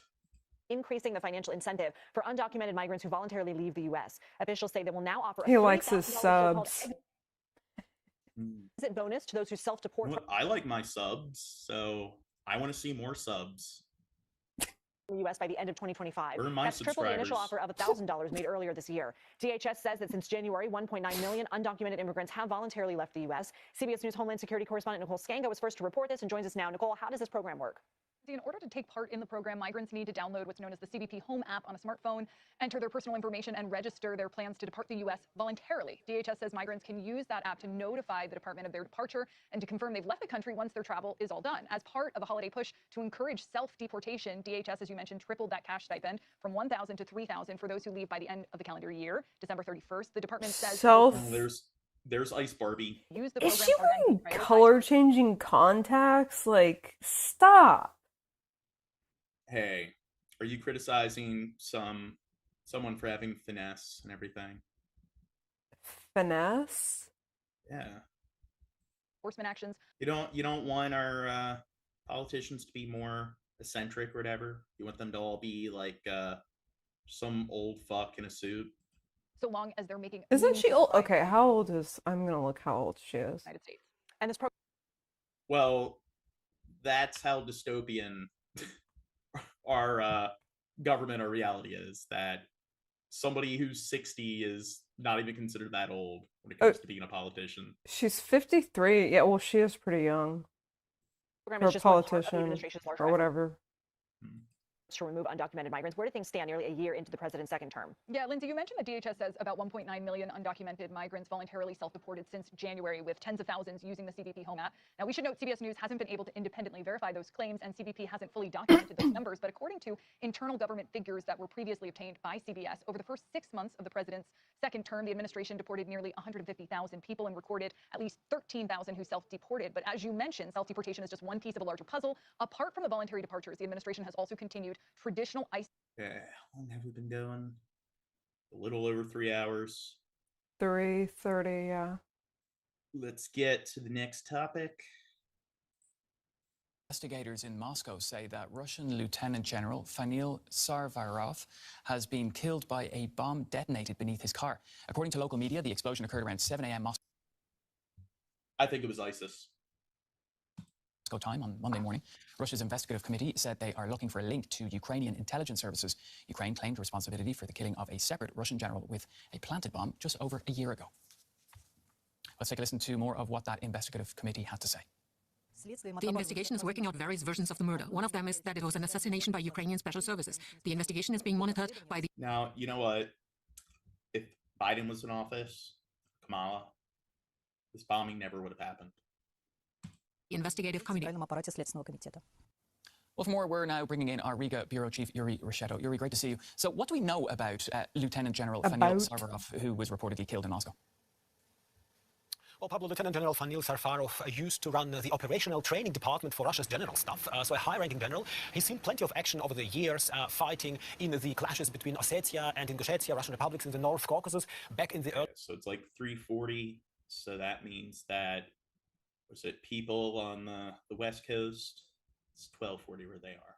The 90s through 2003, and then in the Chechen wars and later in Syria during the 2015-2016 campaign of the Russian army. According to Russian media, he also took part in the war. So the Chechen wars, that was something where Putin, there were all these bombings that were taking place, and they were blaming it on the Chechens. I'm articulating that, but there was a group of government officials that were arrested. And they found that they had the exact same setup, the exact same materials that were found that were used in the bombings and all the previous attacks that were blamed on like the Chechens, and they were all people that worked under Putin. And then it was something. It was akin to Watergate, where there were officials that broke into like the Watergate like headquarters and they were arrested by the local authorities. And it's like, wait a second, these are people that work directly under the Nixon administration. So this is like a conspiracy scenario where like Watergate technically was a conspiracy, where it's quite plausible that the excuse they used was, well, their training exercises. But it's quite plausible that they actually did orchestrate the bombings.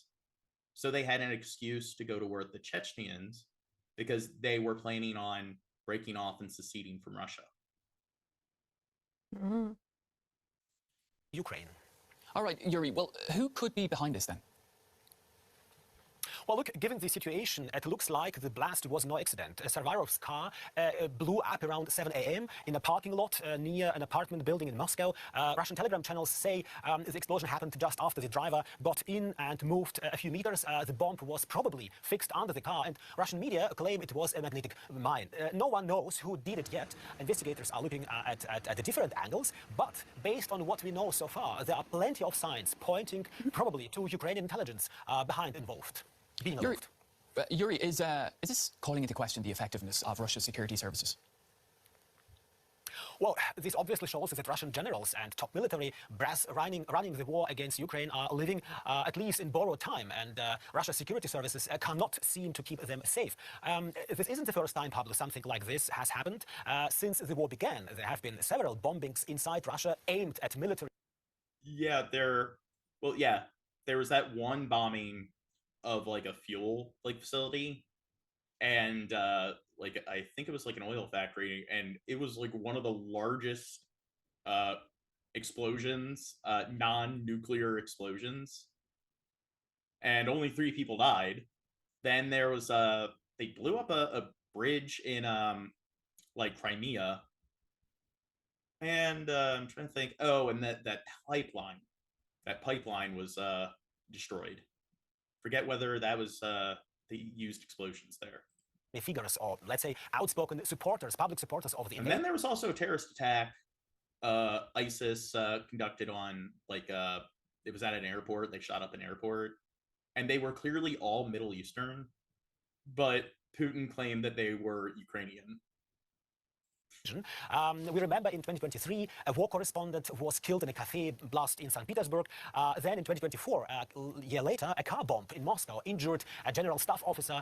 Later that year, in December, Lieutenant General who commanded Russia's chemical biological defense forces was also killed in the capital, in Russian capital, Moscow. So if Ukrainian intelligence really is behind today's attack, the message to the Kremlin is loud and clear. Even if we can't win in Donbass right now, we'll make sure those responsible for this war pay the price.